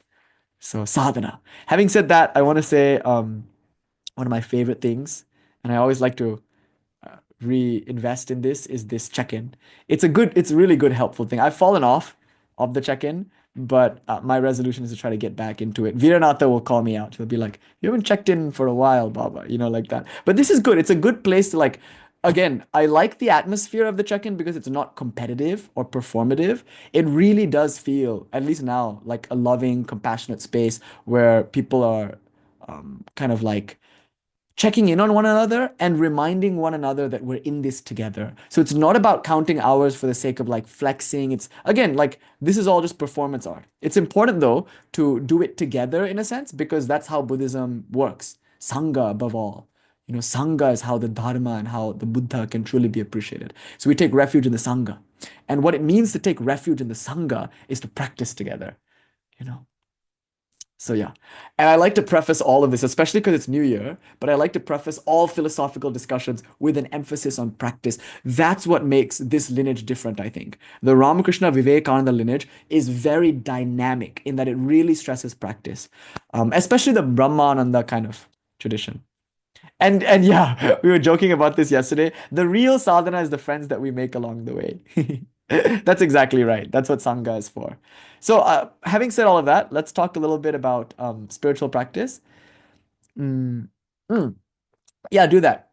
Do that. And also do sadhana. That's what we're saying. Enjoy a cup of tea. And don't forget to live gregariously and meaningfully. Like hang out with your friends, go to a rave, do all the things that are wonderful to do and see God in all those things. But also in the morning, meditate, in the afternoon, meditate, in the evening, meditate. You'll find that if you meditate these 3 times, if you commit to a structured, serious, traditional spiritual practice, we will be more able probably to see God in the wildflower, eternity in an hour. To see infinity in the grain of sand and like in the palm of the hand, like that. We'll be more able to experience and enjoy God in and as life when we take the time to meditate. So we always make this case. And again, it's a take it, like, don't worry about it. It's like, I just like to say it, but you don't have to take it too seriously. You can be like, oh, okay, no, it's not for me. This whole like serious sadhana thing of like doing it 3 times a day and trying to do it according to the tradition and like doing japa in this way just because the lineage tells us to do it this way, or trying to do puja in this way just because Shiva and some tantra said to do it this way. Like that might not be for you, and that's wonderful. That's perfectly fine. Having said all of that, though, I've made my pitch. Now let's get into some philosophy. And in a sense, when we do sadhana, these philosophies become more interesting. It's like we start to taste these philosophies a bit more because these philosophies are rooted in and of themselves in sadhana, right? So anyway, I'll finish in a few moments and then we'll go into a Q&A, and it might be nice to check in with one another in terms of sadhana, like where are we, what support do we need, how can we best support each other in doing sadhana, and maybe it'd be nice to even debate. It's nice to have this conversation about like, but isn't life sadhana, isn't life yoga? Why should I commit to meditating a certain number of times a day? Why should I commit to meditating for a period of time each time? Like all of this sounds too conceptual, and like that's a valuable debate to have too. Yeah, there's direct path, progressive path. I like both. Unsurprisingly. Okay, so let's talk about philosophy a little bit. So you recall two classes ago, the lecture before the Tara Jayanti lecture, we talked about the proof of God. And here's what we learned. In the Shiva Jnana Bodha, which is one of the first Shaiva Siddhānta texts. I mean, there are the Ashta Prakaras, are these like 8 texts that are very important in the Shaiva Siddhānta world. It's a pan-Indian tradition, and there are great masters like Sadhyo Jyoti and Ugra Jyoti, Sadhyo Jyoti's teacher. And of course, there's Ramakanta 1 and Ramakanta 2. There's Sri Kanta. There's all these great masters. There's Aghora Shiva in South India. There's these great Shaiva Siddhantins, these masters of Tantrik dualism. But there is one text, arguably, that is the foundation of it all. In a sense, it's from the Raurava Agama, which is the lineage of Sadhyo Jyoti and Ugra Jyoti, and it's called the Shiva Jnana Bodha. And I wanted to use this text as our main text for our inquiry into Shaiva Siddhanta. Of course, we can also study the Tirumurai, and we can study Sambandar, and of course, Tirumular, and all these great Nayanars or Siddhars, South Indian Tamil Shaiva masters. But I thought this text is good, partly because it's there in Tamil, but it's also available in the Sanskrit, which makes it a bit more universal and pan-Indian, and therefore a bit more accessible to communities all around the world who are maybe versed in Sanskrit, but might not be versed in Tamil. So that's why I like the Shiva Jnana Bodha. The text means the awakening of the knowledge of Shiva. In a sense, the word Shiva, the word Jnana, and the word Bodha are all synonyms. And in a sense, the 3 categories, Pashu, soul, or so I should start with Pati, Shiva, Pati, Pashu, soul, and Pasha, the bondage. All these 3, Shiva, world, and me, are all 3 in one. Just like Shiva, Jnana, and Bodha are all synonyms for the same reality. So in one sense, this text can be used in a non-dual way. I like to read it in a non-dual way. It can also be read in a purely dualistic way. That's another way to read the text. But I think its best interpretation is somewhere in between, since it is, after all, a text in the Shaiva Siddhānta. And like I said earlier, the Shaiva Siddhānta is both dualistic and non-dualistic in one. Okay, so having said all of that, the first verse of this text, verse 1 of the Shiva Jnana Bodha says, Stri Pumna Pumsakad Vidaj Jagata Karya Darshana Asti Karta Sa Hrit Vaitat Srijyati Asmat Prabhuharaha. Oh, let me show you the text. Let me show you. So this is the verse. And I just want to show you this line over here. Asmat Prabhuharaha. What does it mean? I can't highlight the text. Oh my God. Whoops. Oh, okay. Sorry. I'm clicking around a little bit. Excuse me. Where'd you go? Excuse me. Text. Text. Ah, there we go. Okay. Shiva Jnana Bodha. Skipping that introduction. And I'll send you this link later if you want. But here is the what do you call it? The script. We're kind of working on our own translation also. But this is one I just found online, and here's the script. Okay, so this first verse, I want to focus on this final part over here. Asmat, Prabhuharaha. Therefore, Asmat, Prabhu, the Lord, is Hara, Shiva. That's a very interesting argument, that the Lord, God, must be Shiva, right? But first of all, what do you mean God? Here it says, Asti Karta. So this is the key phrase. Asti, there is, Karta, an agent. There is a creator, or there is some kind of intelligent cause to the universe. Why? And this is the burden of the verse. To prove, first and foremost, that Asti Karta, there is a God. And then to show that God is Hara, Shiva. So these are the 2 things that this verse is trying to do. Yes? So we explored this in that lecture about 2 weeks ago. And so the first claim that it makes is Stri Pumna Pum Sakad Ditvaj. There is gender.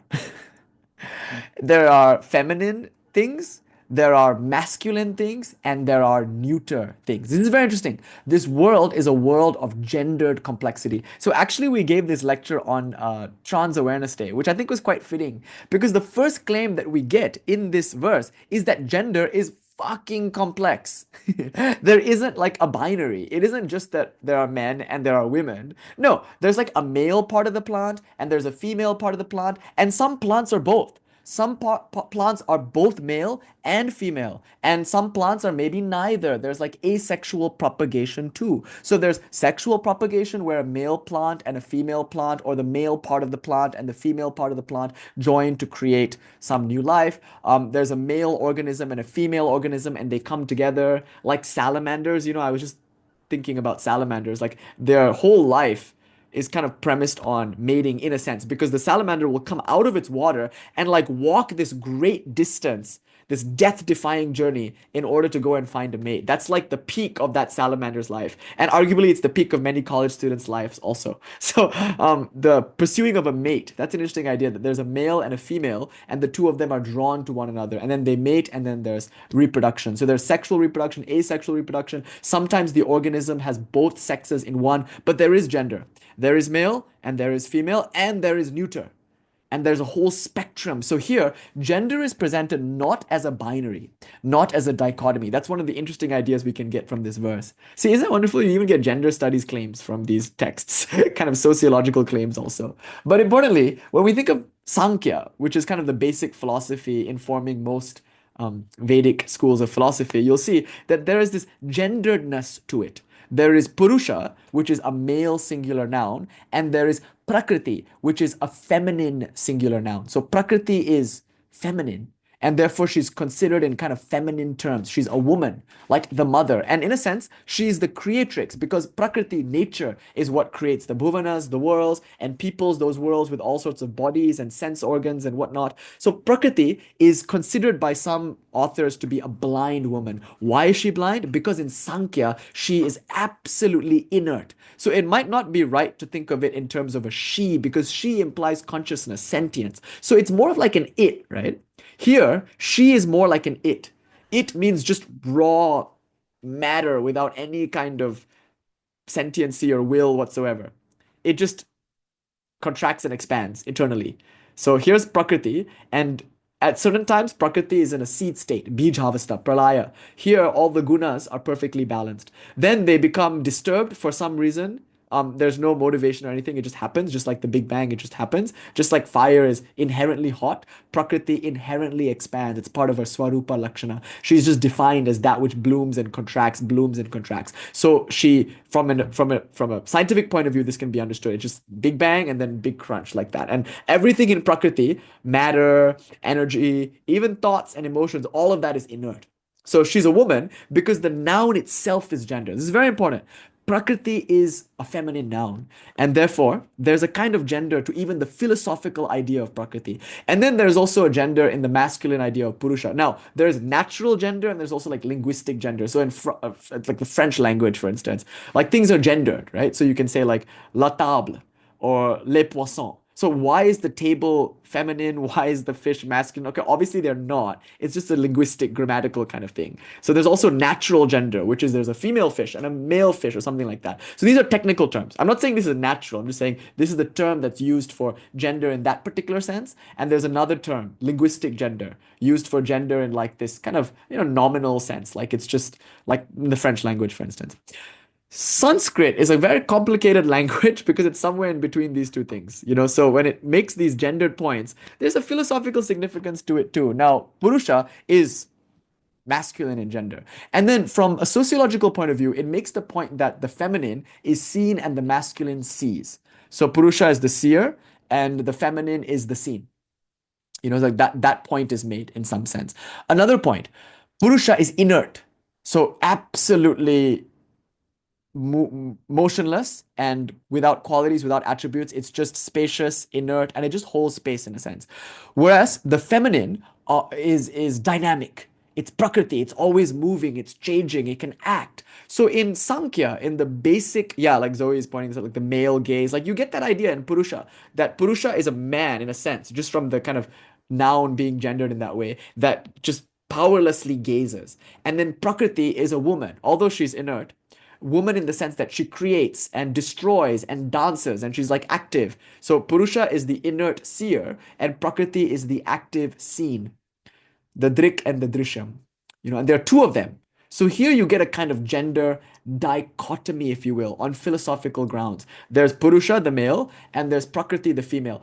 Now, in Prakriti, there are all the genders. So in Prakriti, there are male bodies and bodies that are neither male nor female, bodies that are both male and female. There's all sorts of complexity, like in plants, like and like hermaphroditic animals, and of course in humans too. That's why I think it was kind of nice to give this talk on Trans Awareness Day, because we're talking about the complexity and the spectrum of gender, but that's all within bodies and minds, which is in Prakriti. Philosophically speaking, Shiva is male and Shakti is a woman. Philosophically, okay, it's very important to point that out. In Sankhya, there is gender, and Purusha has a man kind of quality, and Prakriti has a female quality, but this is gender on like a higher order. Within Prakriti, there's even more complex gendered realities, okay? But anyway, so Purusha is then later on kind of called Shiva, and Prakriti is later on called Shakti. Shakti is the dynamic aspect, Shiva is the still aspect. And in Sankhya, they're kind of two separate things, and more importantly, in Sankhya, Shakti is inert. Whereas in later tantric traditions, Shakti is not only conscious, she's consciousness itself and synonymous with Purusha. She's called Drik, the seer. So she becomes both the seer and the seen in more radical Shakta Advaita kind of Tantra. And in Śaiva Advaita Tantra, same claim is made. Shiva is both the seen and the seer. Shiva eva grihitva pashubhava. He alone becomes everything.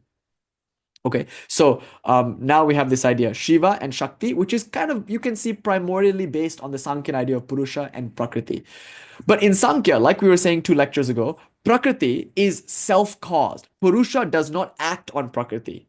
You see, Purusha just witnesses, and Prakriti does everything on her own in a kind of inert, mechanistic, deterministic sort of way. So it's kind of like in the Bhagavad Gita, Shri Krishna says, Prakritiaiva cha karmani kriyanani sarvashaha. Prakriti is just Prakritiing.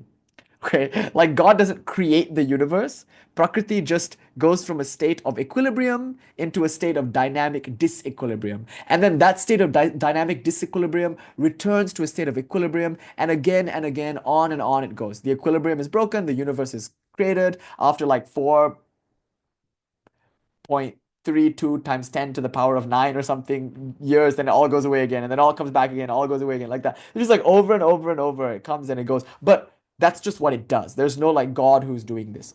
Okay, so this tradition, Sankhya, is non-theistic, and this is called Nirishvara Sankhya, Sankhya without God. I mean, this is to contrast it to the Sankhya of the Bhagavata Purana and like Puranic Sankhya. That is a kind of theistic Sankhya. But Sankhya, in its traditional, original state, is without God. Why? Because Prakriti is an explanation unto itself. Doesn't this sound familiar? This is exactly the Big Bang, Big Crunch theory of like modern materialist physicalist science. Like the universe is an explanation unto itself. You don't need a God outside of the universe acting as some kind of intelligent cause. You know, it's enough to have evolution with its mutation and variation and natural selection. This is what accounts for the complexity and diversity of the world, not some intelligent creator. Now, Sankhya makes some very interesting arguments against God. And we ought to look at those before we establish God. Because when we establish God, it has to be in dialogue with those schools that reject God. So the first argument that Sankhya makes against God is as follows. If there was a God, let's say there is a God. It's a special kind of Purusha, if you will. First of all, Purusha is inactive. It merely witnesses. It doesn't act. So if God exists, then God must be some kind of transcendent spirit. And that transcendent spirit won't act because in a sense, it can't act. Purusha can't act. And secondly, if it could act, why would it want to? Because to act implies a lack. Say I have something missing, then I'm going to act to fill the hole. Like say I'm hungry, right? Then I'm going to go to my kitchen and make a sandwich. Not until I'm hungry will I do that. So my action of making a sandwich is conditioned by my hunger. So action always implies some kind of lack, some kind of fear or some kind of desire. So maybe there's an earthquake, I feel afraid, I move away from that place. That's acting out of fear. Or I'm hungry and there's chocolate cake and I move towards the chocolate cake. That's acting out of desire. In both cases, the action is prompted by some kind of lack. Oh, hello, Ruth. And you could say in curiosity, like, I don't know something and now I'm curious about it. So I want to know something. There's a desire for knowledge. There's no such thing as arguably pure curiosity because curiosity itself implies a kind of lack. I'm curious about something because I don't yet know it or I want to know more about it. You know, or I'm afraid of it, something like that. On some level, curiosity itself is this outward seeking craving, right? Like, so the thing about curiosity, the thing about questioning, the thing about desiring, the thing about fearing, none of these things can be true of God. Why should God desire? Isn't God by definition unchanging, absolute, full, whole? Why should such a reality crave anything? What could be missing from God? And what could such a reality fear? It's absolute and unchanging. Nothing could affect it. So without fear, without desire, is there any motivation for action? Why should God be curious? God is full. God is knowledge itself. What is there to know? And to experience again implies a lack. If I've never been to Hawaii, I might want to go to Hawaii to experience Hawaii. But having gone to Hawaii and having seen every single corner of Hawaii, I might be like, okay, let's now go to the Grand Canyon, you know? Like I might want to go someplace else now because I've already experienced that place. Or if I go to a buffet and then I try the mac and cheese, then now I might want to try like, I don't know, the fish fillet or something. And somebody might ask me, well, why don't you want to try the fish fillet? Why don't you just try the mac and cheese? Right? And I might say, oh, I already did try the mac and cheese. Now I want to try something else. You see? So just to experience? No, the only reason why I want to experience something is because I'm lacking that experience and now I want it. Right? Okay, so you guys, I know, I know that you've studied like Trika and dualistic philosophies, but don't react. Like one thing is, when we're studying these philosophies, try to understand these arguments in and of themselves without immediately defaulting to what you are already convinced is true. You know, you'll immediately want to say like, oh, all these arguments are wrong, and because of this or because of that. But like resist that urge. Just for a few moments, buy into these arguments. In other words, I'm not saying blindly, like just on faith, buy into them. Obviously, that's not the purpose of this conversation, but just like see how they could be true without yet considering the counterpoints. Just try to think from a Sankhyan frame of view for a moment, you know? It's very important because you notice there's a natural tendency to want to be like, no, no, all this is wrong. This is wrong. I learned a different philosophy. I have a different idea. Like, I have this idea, which is good, and that must be put forward, and the challenge must be made, and the discussion must be had. But that discussion cannot yet be had by Reena. Thank you so much for the darshan, both of you and of Kalima. Jaima, Jaima, Jaima. So this is important. Before we argue with something, let's fully understand it. That's an invitation that we have in philosophy. We have to fully understand Sankhya. We can see it's kind of reasonable, actually. First of all, if there was God, God must be a pure spirit, right? And from the Sankhyan point of view, that pure spirit is Purusha, meaning inactive. So God can't act. I mean, you might say, why put a limit on God? But, you know, from the Sankhyan point of view, if God is spirit, spirit by definition is inactive. Then secondly, even if, and here's the even if argument, even if God could act, why would he? Right? Why would he? Would she want something? Does she want to experience something? Is she curious about something? Is she lacking in that she needs some kind of fulfillment? All of those imply some deficiency in God. So God can't want to create the world. Therefore, even if there was a God, God is not the creator of the world, right? Okay, then the next thing. Let's say God wanted to create the world. Again, what's the instrumentality here? Like say God is the creator of the world. The world is material. It's changing. It's the seen. Whereas God is the seer. He's spirit. He's eternal. So in a sense, they're two different things. They're categorically distinct. The number 2 can act on the number 4 to create 6. 2 plus 4 equals 6. That makes sense because 2 and 4 are both in the same category. They're numbers. Red can act on blue to make purple. That makes sense because red and blue are both colors. They're both in the same category. But can 2 act on red? No. 2 is a number and red is a color. There is no causal link between 2 and red. Similarly, if God is spirit and the world is matter, what could they have to do with one another? Nothing. So God won't act because God is spirit, and spirit by definition is the passive witness. God won't act because God is spirit, and spirit is categorically different from the world. So there is no possible instrumentality here. And thirdly, even if God could act, God won't act. So cannot, will not, right? Because God is full. Hence, why even say God? There is no God. It's enough to say the universe emerges and contracts and emerges and contracts by its own inherent causality. So Prakriti is a self-contained unit of cause and effect. It's like a circle. Causes and effects all kind of bound up in this cyclical process. Prakriti is the cause, and she's inert. Nature. Right? So this is very much like the view of the physicalist and the materialist scientist like that. But here's the difference. Materialism or physicalism doesn't accept the soul. Sankhya does. So Sankhya says there is this Purusha, and we're each and every one of us distinct Purushas, right? And we, each and every one of us, is distinct from Prakriti. So we're distinct from one another as Purushas, but also we're distinct from Prakriti. And we are not the mind, I almost said body. We're not the body, we're not the mind. We're not the mind-body complex. That's something new that you get from Sankhya that isn't really there in physicalism or materialism. In materialism, consciousness at best is part of nature, like in panpsychism, or it's an epiphenomenon of matter. It's like emerging from the electrical and chemical signals of the brain. Not so in Sankhya. In Sankhya, the soul is posited, but God is denied. So here the world exists as Prakriti, and the world is self-caused and self-causing, and the soul exists as Purusha. So you get these two primary categories, but you have to see that they're somewhat gendered.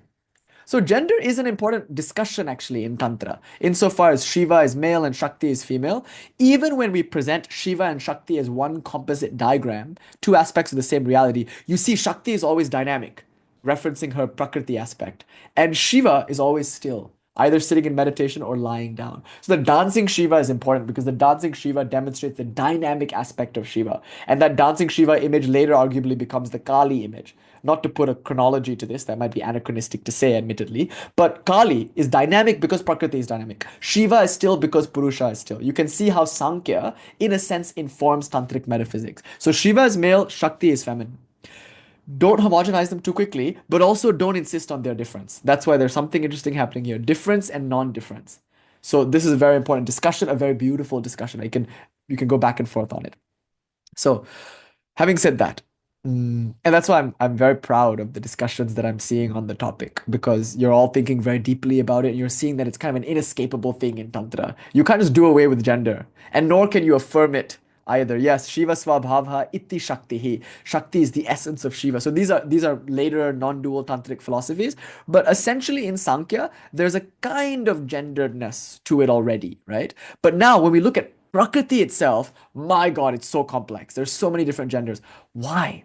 Why all this complexity? Then the second claim we get is Jagata Karya Darshanat. Everything has a cause. There has never been a complex effect which does not have some kind of complex cause behind it. So if you see an anthill, you never say, oh, it just appeared out of nowhere. Actually, they did say that in science some time ago, right? It's called spontaneous generation. Oh, the mice just appear whenever there's a bag of rice. Or like maggots just appear whenever you leave meat in a dark room for a period of time. So that before um, the theory of bacteria and Pasteur and all that. We were just talking about it last week. Like they just really thought that these maggots just appeared or something like that. But it's not very scientific to say so. It's like positing an effect without a cause. That's why rejecting reincarnation is uber unscientific, because this life is an effect. And you're saying this effect is an effect without a cause? That's kind of weird. Everything that's in your life right now must have been caused, including your birth. So including, like, you could say, you can add genetics to this, but even that is another way of saying reincarnation. There's some cause prior to the effect that is your life. And more importantly, progeny is a biological way of speaking of the next life. So there's something that is an effect of this life. So this life is the effect of some previous life, which is the cause, and this life is the cause of some future life. So like reincarnation, whether you think of it in terms of genetic, hereditary, like whatever, in any case, it's a kind of cause and effect theory. So science is only interested in causes and effects. When you ask why, you're essentially asking because what, right? You're looking for some cause. Now, insofar as this world is a world of cause and effect, there must be some complex cause for the complex effect that is this world. And the complexity of this world is analyzed in terms of the complexity of gender. Because gender is so complex, the world must therefore be complex. And because the world is complex, there must be some complex cause. And what's another word for complex cause? An agent. You never see a child and say there are no parents. Agents were responsible for that.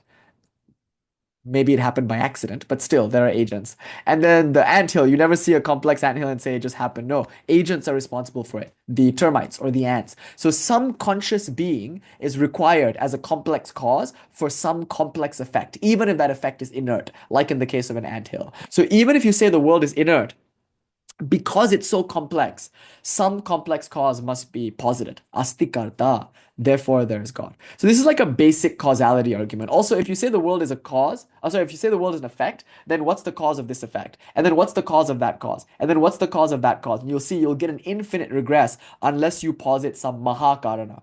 Mahakarana means supreme cause, and that supreme cause here is called Shiva, and by Shiva is meant the intelligent agent of the universe. That's the first claim. That's the first proof of God, is that, well, the world is complex, and a complex effect requires a complex cause. Therefore, there is Shiva. Otherwise, you'll get an infinite regret. So we covered all of this in that lecture 2 weeks ago called Proof for God. Now, let's take that Sankhyan argument quite seriously now.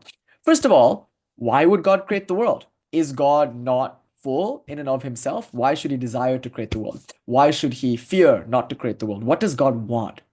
For this, you can look to the Bhagavad Gita. So this is where we get the theory of nishkarma karma, action from fullness. And that's what Sethji was saying a little bit earlier. Like there is a kind of action that comes from lack, but categorically distinct from that is a kind of action that comes from fullness, which Sri Krishna argues in the Bhagavad Gita is called swadharma. Like what you would be doing naturally for no reward or for no fear of consequence. That kind of action doesn't cause karmas. It's unconditioned. And that kind of action is perhaps best called play.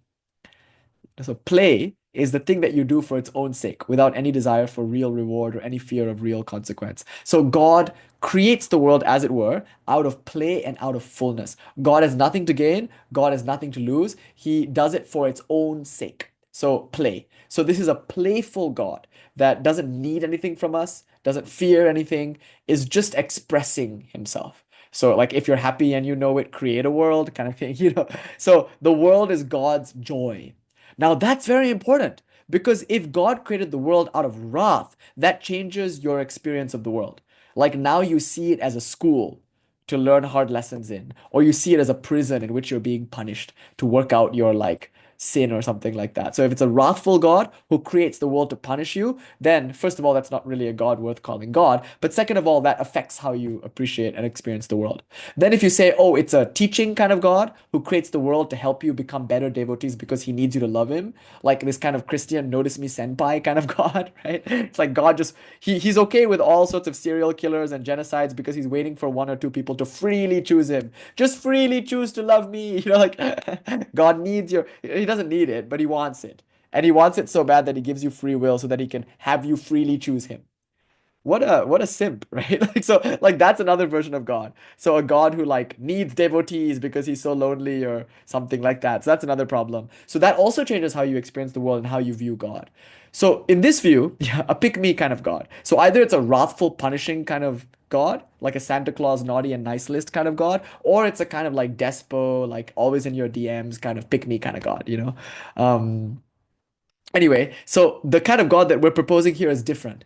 Why would God create the world? Yeah, or both, as in the case of, accept, like, which is really confusing. He's like, I want you to freely choose me. Love me of your own free will because I'm so lovely. But also, if you don't, I'll send you to eternal hell. But I'm so sweet though. Please, like, look at me. Love and light, omniscience, omnipotence. But also there is evil because I gave you free will. And the reason I gave you free will is so you can freely choose me. Like it's confusing. Obviously it is. Because we're not really clear about what God is, because we're not really clear about what God wants, because we don't think philosophically. If we think philosophically, we'll see that the idea of a desiring God or a wrathful God or a fearful God is not actually consistent with the definition of God as absolute, eternal, unchanging. So most people are not reacting to theism, they're reacting to bad theism or like theism that isn't properly reasoned out or isn't properly presented. So here, the first claim we're making in response to the Nirishvara Sankhyan argument that God won't create the world is to say that like, no, there isn't always desire behind action. There isn't always fear or need or curiosity or want or anything. Sometimes, like in the case of the Bhagavad Gita, it's just a thing's nature to express itself. So the fire is just hot. It's the expression of fire to be hot, in a sense. It's the nature of fire to be hot. It's swadharma. Similarly, God is the world in the sense that the world is God's expression. Just like fire is the heat and heat is the fire, so too is the world God's heat, if you will. So this is swadharma. So God expresses herself, if you will, as the world out of her own freedom. So the word freedom here is very important. Chitti swatantra vishva siddhi hetuhu. God creates the entire universe, as we learn in the Pratyabhigya Hridaya Sutra, out of freedom. And that means not out of desire, not out of fear. Because where there is desire, where there is fear, where there is something to gain, where there is something to lose, there is no freedom. Freedom is what you do when you have nothing to gain and nothing to lose. Like that, God expresses the world. So the world is God's freedom, if you will. Okay, that's the first point to make. So this is the kind of God who creates freely. Now the second question, okay, but then how will God create the world? Didn't you say that God is spirit and the world is matter? Now a more complex version of this argument in terms of instrumentality is as follows. The potter can be considered to be the agent, the cause of the pot. and the clay is the material cause of the pot. So the pot is the effect, the clay is the material cause, the potter is the efficient cause. But what's the instrument? The instrument is physicality. Given that the clay is physical, the potter must have a physical body, and that potter must have is it a kiln? A wheel?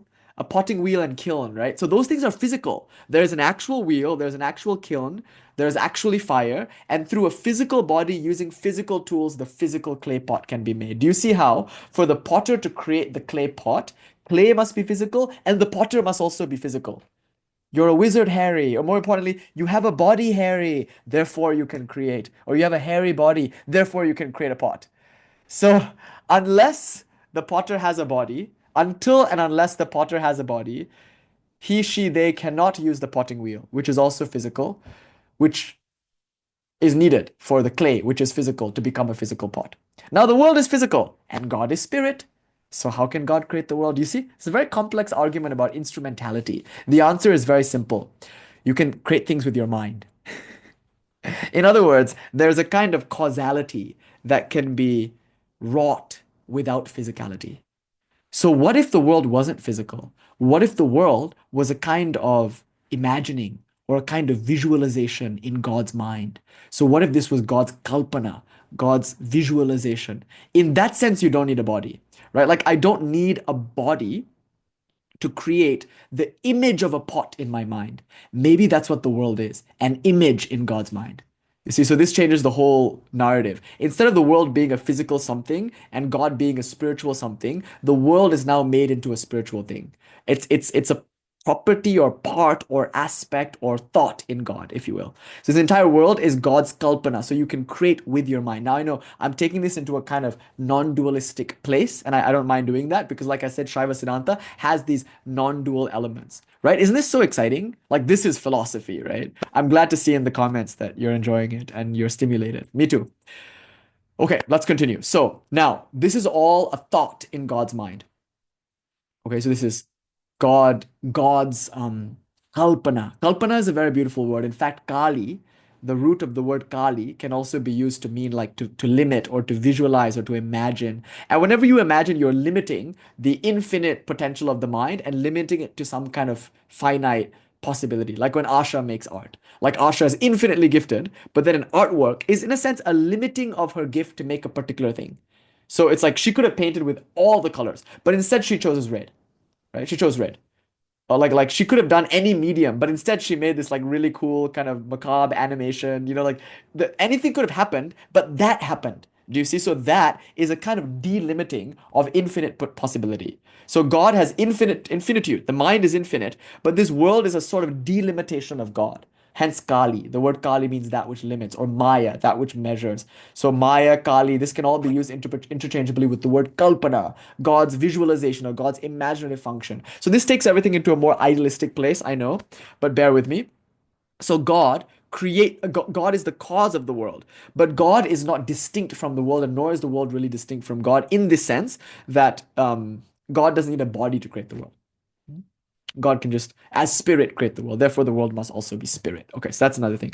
Now, who is God? What kind of God? This next question is very interesting. This is where it gets kind of profound, because we now understand that there must be a God. There must be an intelligent agent, given how complex the world is. We also understand that God creates the world out of play and out of freedom. So this is a playful, benevolent, loving God who has nothing to gain and nothing to lose. It's God's nature and self-expression to create the world. And we also further understand the world is in God rather than God being distinct from the world. The world is like a kalpana, visualization, or a thought in God. So God creates with mind, and the world is the mentality of God. But now we have to ask, what about evil? Right? Because in this world, there's also destruction. Now, in some theologies, God creates, maintains the world, but God doesn't destroy the world. That is given to some devil or something. If there isn't a devil, then there is at least free will, and people destroy the world. How can we think of God as the destroyer? But a very full theology, a theism that really is worth the salt, I think, will say God also destroys. How can the destruction function be given to some other power? Then there's some other power that is equally powerful as God. Then might as well just worship that. So God is the full power in the universe. Therefore, God is also responsible for destruction. So, therefore, in one sense, Shiva must be God, insofar as Shiva is the destroyer. There is a Slipknot song. I'm very fond of it. It's called Duality. It's one of their like famous songs, right? And like there's a line in there. I remember I heard it when I was very young and it like rang a bell. It resonated. I was like, there's some deep truth to it. And then I was like, oh yeah. Corey G just like totally like intuited the verse that I was studying with my grandfather when I was really, really young. So 14-year-old me heard that line. Um, I've wished for this, I've bitched for that, I've left behind this little fact. You cannot kill what you did not create. So when Corey Taylor says this, I'm like, you're right. You cannot kill what you did not create.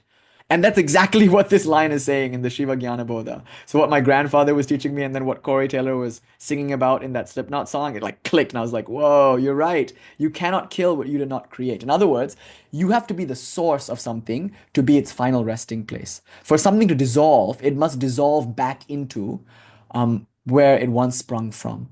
And this is because in Indian metaphysics, the world is not actually created. So this is where it gets really interesting. God doesn't actually create the world. In kind of Abrahamic metaphysics, it's creation ex nihilo. There is nothing and then there is something. This is very problematic. How can nothing create something? That's a category error.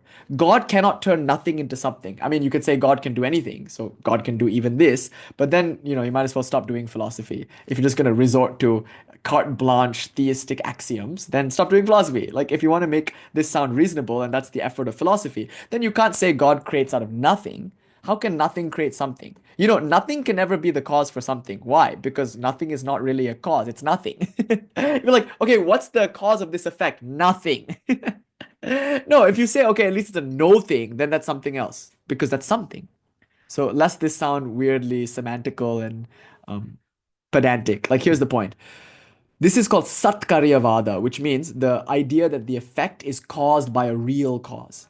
Asatkaryavada means the effect comes out of nothing, creation ex nihilo. So Nyaya, Vaisheshika philosophy, they're kind of like this, ex nihilo. And many theisms in the world are like that also. Like there's nothing, and then God sculpts that nothing into something. But no, um, in Indian philosophy, that in a sense is not a very comfortable position, because how can nothing create something? So instead of saying the world was created, instead of saying the world has a starting point, we say the world always was and always is and always will be. The world is eternal, actually. Insofar as God is an eternal category, the world is an eternal category, and the soul is an eternal category. So God doesn't actually create the world, nor does he create souls. Worlds, souls, and God all in here eternally together.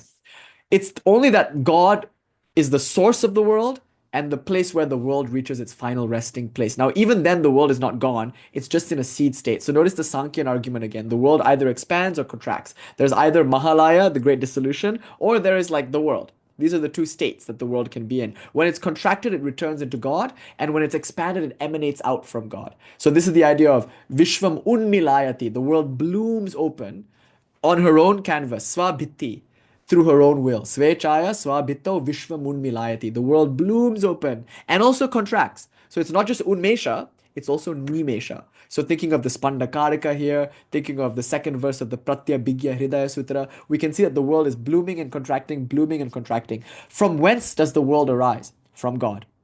And where does the world go back? God. Since Shiva is the destroyer, in that sense, reabsorber, he's the one in which everything rests in the end, he must also be the one from which it all comes forth. So therefore, God is Shiva. Asmat Prabhuharaha. You see, so it's very interesting. Not only have we posited the existence of God based on this proof from the point of view of causality, but also we've said the kind of God that we're talking about is a God that creates freely out of joy and freedom and play. It's the kind of God that creates idealistically inside of himself or herself. And it's the kind of God who is also the destroyer. The one who reabsorbs the world is also the one who projects it. So God creates, maintains, and destroys. God has these three powers. But let's talk about evil now. Or maybe in a moment, because once I get into theodicy, like that's kind of my favorite thing. As a Kali worshiper, like your main thing is just theodicy. When you worship a god like Kali, you're always confronting in each and every moment the totality, and then you have to say this too is Ma. So it's a deep topic for those worshippers of Bhairava and Kali, the Ghora, Rupa kind of type deities. Anyway, the point here is that God is also the destroyer, And therefore, Rudra in the Vedic scheme of things is the perfect idea for God because Rudra is the storm god and storms like will wreck our shit. Storms destroy our houses. They change our lives, sometimes for the worse. But we realize in hindsight that that was just what the world needed. The storm was important for fertility, for growth, for transformation, for creativity. The best humans are when they're in trial, when they're in tribulation. So there's this kind of grace, you can call it fierce grace, and Kali and Bhairava, and of course the primordial Vedic god Rudra, who is a fierce storm god, whose name literally means weeping in sorrow or howling in terror. Like that's a good idea for God, to emphasize God's destructive function. This we talked about also last time in the Proof for God lecture. So we already said all these ideas. Now I want to push the discussion a little further. Anyway, bye, Janam. Jaima, Jaima. I'm almost done. I know it's been a pretty long lecture. It has been these past few weeks. I don't know why. Just kind of inspired, I guess. But let's just wrap up very soon and take some Q&A. But yeah, I'll wrap up just very soon. I just want to make sure we push the ball forward a little bit based on what we spoke about last time. We reviewed a little bit, but now let's push the ball forward. The next verse. I think the next verse is so beautiful because, okay, Asmat Prabhuharaha, we know that Shiva is God. Why? Because Shiva is the destroyer, and the one who destroys is also the one who creates. In other words, God is the place from which everything emerges and the place into which everything dissolves.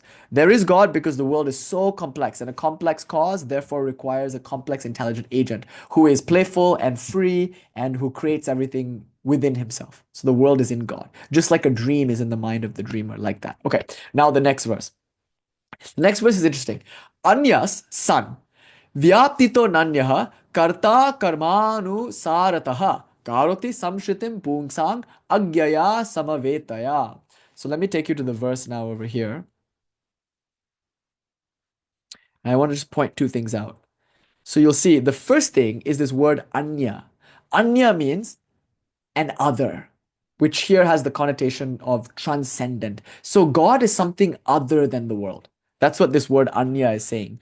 God is beyond the world, transcendent to the world. So here you can already reject pantheism, the idea that God is the world. No, here you must at least take, at the very least, some kind of panentheism. God is beyond the world, transcendent to the world. God is something more than this dream, than this image called the world. The word here, son, means like while. So anya, son, while being different from the world. Vyaptito, nanya. So here the word anya is combined with a na, so a negation. Nanyaha, not different.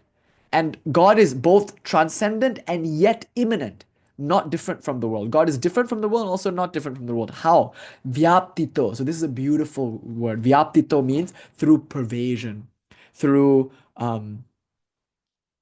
it's like the way a fragrance might fill a room, or the way sunlight might drench the courtyard, or the way magnets are drawn by the magnetic field, like that. Or just like oil might soak a cloth, just like that. There is an all-pervasiveness to God. And in that sense, God is the cause, because the lotus will only bloom when it's touched by the sun. So the sunlight acts upon the lotus the way God acts upon everything, by all pervasiveness. God inheres in all things as all things, and it's through God's power that those things then do what they do. So karta karmanusarataha. So now we get a really interesting idea. Karoti. So these sangshriti means like kind of, shriti means kind of in the English, blooming open, or projecting, or emitting. Shrishti means to emit, not to create. That's why the word shrishti is very technical. It's a Sanskrit word that has a technical connotation that in English we might miss if we just use the word create. Because again, creation has this ex nihilo kind of connotation, which I don't mean to like suggest. So shrishti means making a potential actual, making something that is in a seed state into an actualized state. So the shrishti means emitting or blooming open. What does it bloom open? These these individuals. Pumsa, and that means fellas, right? Pumsang. And this is by the will of Lord Shiva. So agya samavetaya. So through his command, agya literally means command, or through his will, all the individual souls are projected, and he enacts his will through them, because while he's different from the world, he's also all pervasively present in it. So that's the next idea of God. When we say God in Tantra, we generally mean, even in this dualistic Tantric tradition, God is both beyond the world and yet God is the world. In a sense, God is present in the world. Now, I have to make this point. In Shaiva Siddhānta, the world is actually materially different from God. God is the efficient cause only. God is not the material cause. Whereas in non-dualistic Tantra, like we see in the Pratyabhigya Hridaya Sutra or the Shiva Sutra, for instance, we see that God is also the world. Svechaya svabhiti vishvam unmilayati. God causes the world, siddhi hetuhu, right? Vishvam siddhi hetuhu. God hosts the world, vishvam unmilayati. But also God is the world, using God's own self, swabhiti. So God is the screen upon which the world is projected. Not so in Shaiva Siddhānta. In Shaiva Siddhānta, this Maya or this Bindu or whatever you want to call the world, Mula, Prakriti, this material cause is actually distinct from God, who is the efficient cause. Be that as it may, though, the material cause is still wholly saturated with God. So even if the world is something other than God, God is not something other than the world. So let's use a metaphor here, a very helpful metaphor from the Chandogya Upanishad. So there we learn about gold and gold ornaments. Now, is the gold something other than the ornaments? Absolutely, because you can melt all the ornaments down, you would still have gold. Gold is not dependent on the ornaments. Gold just is. In fact, it's the ornaments that are dependent on gold. So is gold other than the ornament? Anya, it's an anya, it's other. Anya san, while being different, vyaptito nanyaha. While the gold is something other than the ornaments, it's actually all pervasively present in the ornament. The only difference, though, is that in this case, the gold is actually the substance of the ornament, whereas in Shaiva Siddhanta, the ornament has its own substantival existence. But the gold is not different from the ornaments in this sense. The gold is something other than the ornaments, but the ornaments are not something other than the gold. In that same sense, God is something other than the world, but God is so wholly pervasively present in the world that the world is not something other than God. So when we say God in Tantra, we're saying God is both transcendent and immanent. So in everything, you see God's will. Just like in the blooming lotus, you see the presence of the light. Okay, isn't that beautiful? Now, one final point for this verse, and we'll close it off. But problem is, this is a pretty complex point, and we might have to carry it into the next discussion next week. So here's the complex point. Why? Right? Like, why would God create the world? And again, the answer to this, really speaking, is why not? Because the moment you say anything, if you give a because, then God is now a conditioned being. Like, oh, because this, therefore God is acting out of a condition, out of desire, out of fear. So no, the answer is just why not? Why does God create the world? The answer is why not? But in a sense, you can ask, what is really the world? What is it? No, we don't have to ask why did God create it. We just ask what is the world to God? So this is where I want to answer the question, what is God's relation to the world and what is God's relation to souls? Now, Christina is giving a more non-dual answer. If it's just play, then God is just playing as everyone. But in dualism, there's another kind of answer, and it is actually shits and giggles. Ultimately, that's the answer. But it's a little bit more sober. The answer is this: souls are eternal. Okay, they're eternally existing souls, and they depend on God like ornaments depend on gold. There is an eternally existing world, which depends on God the way a wave depends on water. Okay, so the souls and the world exist. So the souls and the world are either in a seed state or in an express state. When the world is in an express state, then the souls get bodies, and then they get to work out their karma. So this is where free will comes in. Is there free will? There must be, to make sense of the karma theory, right? Because karma is the result of an action freely taken in desire or fear. So when an action is motivated and you freely choose that action, then you incur a karma. And the purpose of the universe is just to help you work out your karmas. From life to life, from cycle to cycle, the souls are just equipped with new bodies one after another in order to work out their karmas. And this is God's grace. So this is very much like Christian theism. The idea is that God creates the world and the individual souls now have a world in which to make their own choices and go on their own journeys and then play out their own karmic predispositions. So say a soul has, and by the way, karmas are beginningless. So again, this is a conversation for next week. Is there free will? I'm a determinist, actually. So I argue for God doing everything all of the time, and I don't believe in free will whatsoever. I believe in the feeling of free will and the illusion of free will, and I assert that that feeling is important. But ultimately, it's God alone who put that feeling in us, and ultimately, what we freely choose, God is choosing through us. So my claim is that God is doing everything. Not even a leaf moves without the will of God, as Sri Ramakrishna would say. So Sri Ramakrishna's view is that God is the sole doer. And a person is free once they realize that. But again, who are you? You are God. You, in one sense, are absolutely free because you are freely playing all the roles. But as an individual, yeah, you're not free. So Just Seth is absolutely right. Ultimately, it's free will. It's free will on the part of God. And if you are God, you are free as God. But I, Nishant, who am a body, mind, personality, am not free, for I am God's. I, consciousness, am God, and so too are you. But I, Nishant, who was born on a certain time, who has this body and who has certain characteristics, I am God's. In that, God is enacting her will through me. So I'm saying only what she lets me say. You're hearing only what she lets you hear. You're understanding only what she lets you understand. You're acting based on only what she allows you to remember. You see? So every moment of every day, it's God alone who puts desires in us. And through those desires, then she enacts her play in the form of a, Viranatha or an Asha or a Jamie or a Francis G. Like each and every one of us is like a puppet in God's theater. And she alone has fingers or hands in all of these sock puppets. And she alone is playing this Leela. So at no point do we have any free will. But thankfully, we have the illusion of free will to perpetuate the play a little bit. So that's my view. Of course, it's the Ramakrishna view, and it's a kind of compatibilism because it allows for the freedom um, on the level of vivarta, on the level of functionality or appearance. So vyavaharically, if I can use that word, on a vyavaharika level, there is this feeling of freedom. Functionally, empirically, yes, there's free will. But absolutely, no, there's no free will. And yet, even more absolutely, as just Seth beautifully just pointed out, there's absolutely, absolutely, ultimately free will. Because ultimately, who are you but God? So anyway, having said that, I'll talk about that next week more. Here in this verse, we're getting a kind of free will idea. Okay. And Swami Vivekananda, in one of his first few lectures in Chicago, and maybe I'll read that part to you next week, talks about karma, talks about free will. Because, without reincarnation, without karma, free will doesn't really make that much sense. Because why should a person be born blind and deaf and dumb and lame? Like, why should a person have to suffer that? Did God do it?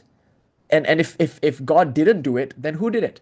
And the Indian answer to it is they did it. Through their karmas, this is the outcome. And so you might get scared with that idea. Oh my God, it's victim blaming. Hare, you have to blame somebody. If you don't blame that person, then you have to blame God. So God made that person like that, Carl G. Oh, Carl, before you go, wait, you were asking a question. Um, that's why I really like the idea of choosing an Ishta, because then you don't get involved in this kind of like I have to do this and do that for that deity and then this for that deity. Like that's actually good that there's so many different deities, but the drawback is this. You get kind of scattered and then you're doing lots of sadhanas for anyway, sorry. I just paused the recording so that we could have that discussion a little bit. I think that's important. But I hope you can see why these discussions about what God is and trying to have a clear theological understanding, this will save you. My dear friend who I was talking to the other day, so this Tantrik that she had employed had said to her something really interesting. He said, if you don't pay me this money, in other words, if you don't do this sadhana, right? Like if you don't pay me to do this sadhana, then something really bad will happen to you in that you will lose your loved ones or you will get ill or like something. And then she came to me and she asked, am I cursed?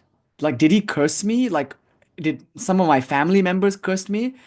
And I'm like, girl, no, you're not cursed. This is just samsara, right? Like, if there is a curse, the curse is just samsara. People die, like, bodies get ill, change happens. But you know what happens? These tantrics, quote unquote tantrics, will tell you if you don't do this sadhana, if you don't pay me this money, change will happen. I knew that, Baba. Change was going to happen whether or not I did the sadhana. Like, the body will get sick whether or not I do the sadhana. It's only a matter of time. My loved ones will die whether or not I do the sadhana. The only difference is that in one world, I pay you money to pretend to solve samsara for me. In the other world, I don't pay you money and I just suffer the same samsara. Like, so understanding samsara is important. So I told her, like, the reason why she's being had like this is because she unfortunately, like, really thinks that there's happiness to be had in this world. And the sad fact is there isn't. I mean, this world is beautiful, don't get me wrong, but it gives very limited joy. Like the joy of a good marriage is undeniably meaningful and everyone should have that. But it's not a sadhana, arguably, that will create that. And nor is it a sadhana that can ruin that. It's God's will alone. By sadhana, I mean like magic, these kind of tantric things. But anyway, yeah, so that kind of tantra, be aware of, But um it comes from a lack of theology, a lack of understanding the inherent nature of samsara, a lack of understanding the inherent nature of God. So when we correct from those things, it becomes very refreshing. Then we have no room anymore for superstition. Remember, the Buddha's brain, there were no cobwebs in that brain. He was the sanest man who ever lived. That's why I love philosophy. It's sobering and it cuts through the nonsense of these babas. But you know what I was thinking? I was like, at the very least, they use God's name. Here in America, people are getting swindled for all sorts of things. At least there, you're being swindled on behalf of God. I'm like, okay, at least God's name is being used. Anyway, having said all of that, yeah, so these discussions are important. Okay, so I want to talk about a lot about free will next week because this next verse talks about that. There's this idea of like God is different from the world, and yet God is all pervasively present in the world. But what that means is God creates a world and creates bodies in order for the eternally existing souls to work out their karmas. To just like from life after life, from cycle after cycle, just have experiences. And through those experiences, eventually they can come to be free. So the idea is sooner or later, God will come in the form of a guru and stand before a person who is ripe, who is ready, and through diksha and through grace, that person will be liberated. And just what that looks like, we'll talk about another time. So I want to talk about liberation and what is called soteriology. What does it look like to be free in this tradition? We'll talk about that on another occasion. In a sense, we've already talked about that in a previous class. Samanata, it's called to become one with Shiva, like Shiva, to become Shiva like. We talked about it previously, but we'll talk about it again more fully. And also, I want to talk about free will. So, next week, let's ask the question: is there karma? And if so, is it a beginningless cycle? Is it an endless cycle? Then what's God's relationship to the individual soul? And Ma willing, don't let me forget, remind me, but I want to read you a bit from Swami Vivekananda's early lecture in Chicago in 1893, where he talks about why karma theory is much better. Because otherwise, God is just so sadistic, making one person rich and another person poor. Like, no, there must be some better explanation for why one person is rich and why one person is poor. Why one person has a healthy body and why another person is in a broken body. Why one person has perfect mental health and another person has all sorts of like mental instabilities. These are karmas. God did not inflict it upon you, nor is it random. Rather, these are just the karmas working themselves out. And Lord Shiva is kind enough, gracious enough to create a world and to give you space in order to work out those karmas. Sometimes I make this joke. I'm like, how irresponsible. It's like Ma gave me a credit card, crack cocaine, and car keys. And she was like, go have fun. Right? That's what it looks like. She's like, I was always gonna wreck myself. What do I know? But in another sense, no, that she also gave the Vedas and she gave Ramakrishna. So there's always a chance to not wreck myself, but I have the freedom to wreck myself. That's God's grace. God's grace is she lets you go and play in the playground and takes a step back so you can make your own choices and learn your own lessons. And she's always there for you at the end once you've had your play. Never mind that the playground is full of broken glass and syringes, but you get the point. So let's save all of this for next week. Is there free will? Does God allow free will? Is free will, yeah, and used condoms, as just pointed out. But like, let's talk about God more next week. And more importantly, let's talk about God's relationship to the soul and to what extent God is involved in decision making. Is there free will? And if so, what does karma look like? And if so, what does God have to do with all of this like karma business? Because this verse 2 of the Shiva Jnana Bodha, it actually says, Karta karmanusarataha. So he's like the host for all the playing out of karmas. And so this will give me a chance to talk about Tirobhava, God's veiling action, which is heavy karmas, and also Anugraha, God's revealing action, which is the freeing from all karmic entanglement. Which then will take us into a nice discussion of soteriology. Okay, so that's what's coming up. Thank you all so very much on this blessed new year, the first day of the month of Vaishak by the Purnamanta calendar, on this first day of entering into Mesha. Actually, it's the second day, that was yesterday. But entering into Mesha, the Aries house of the sun, on this day, may it be a singularity for all of us. May we reinvest in spiritual life. May we commit to study, deep, systematic study, so that we can think clearly. May we more importantly commit to practice, deep, abiding, unabating, ceaseless practice, that we may attain the fruit of all of our endeavors. May the Divine Mother bless us so. Om Shanti Shanti Shanti Hari Om Tat Sat Shri Ram Krishnarpanam Astu. Jai Ma. Jai Ma Kali. Okay. Oh.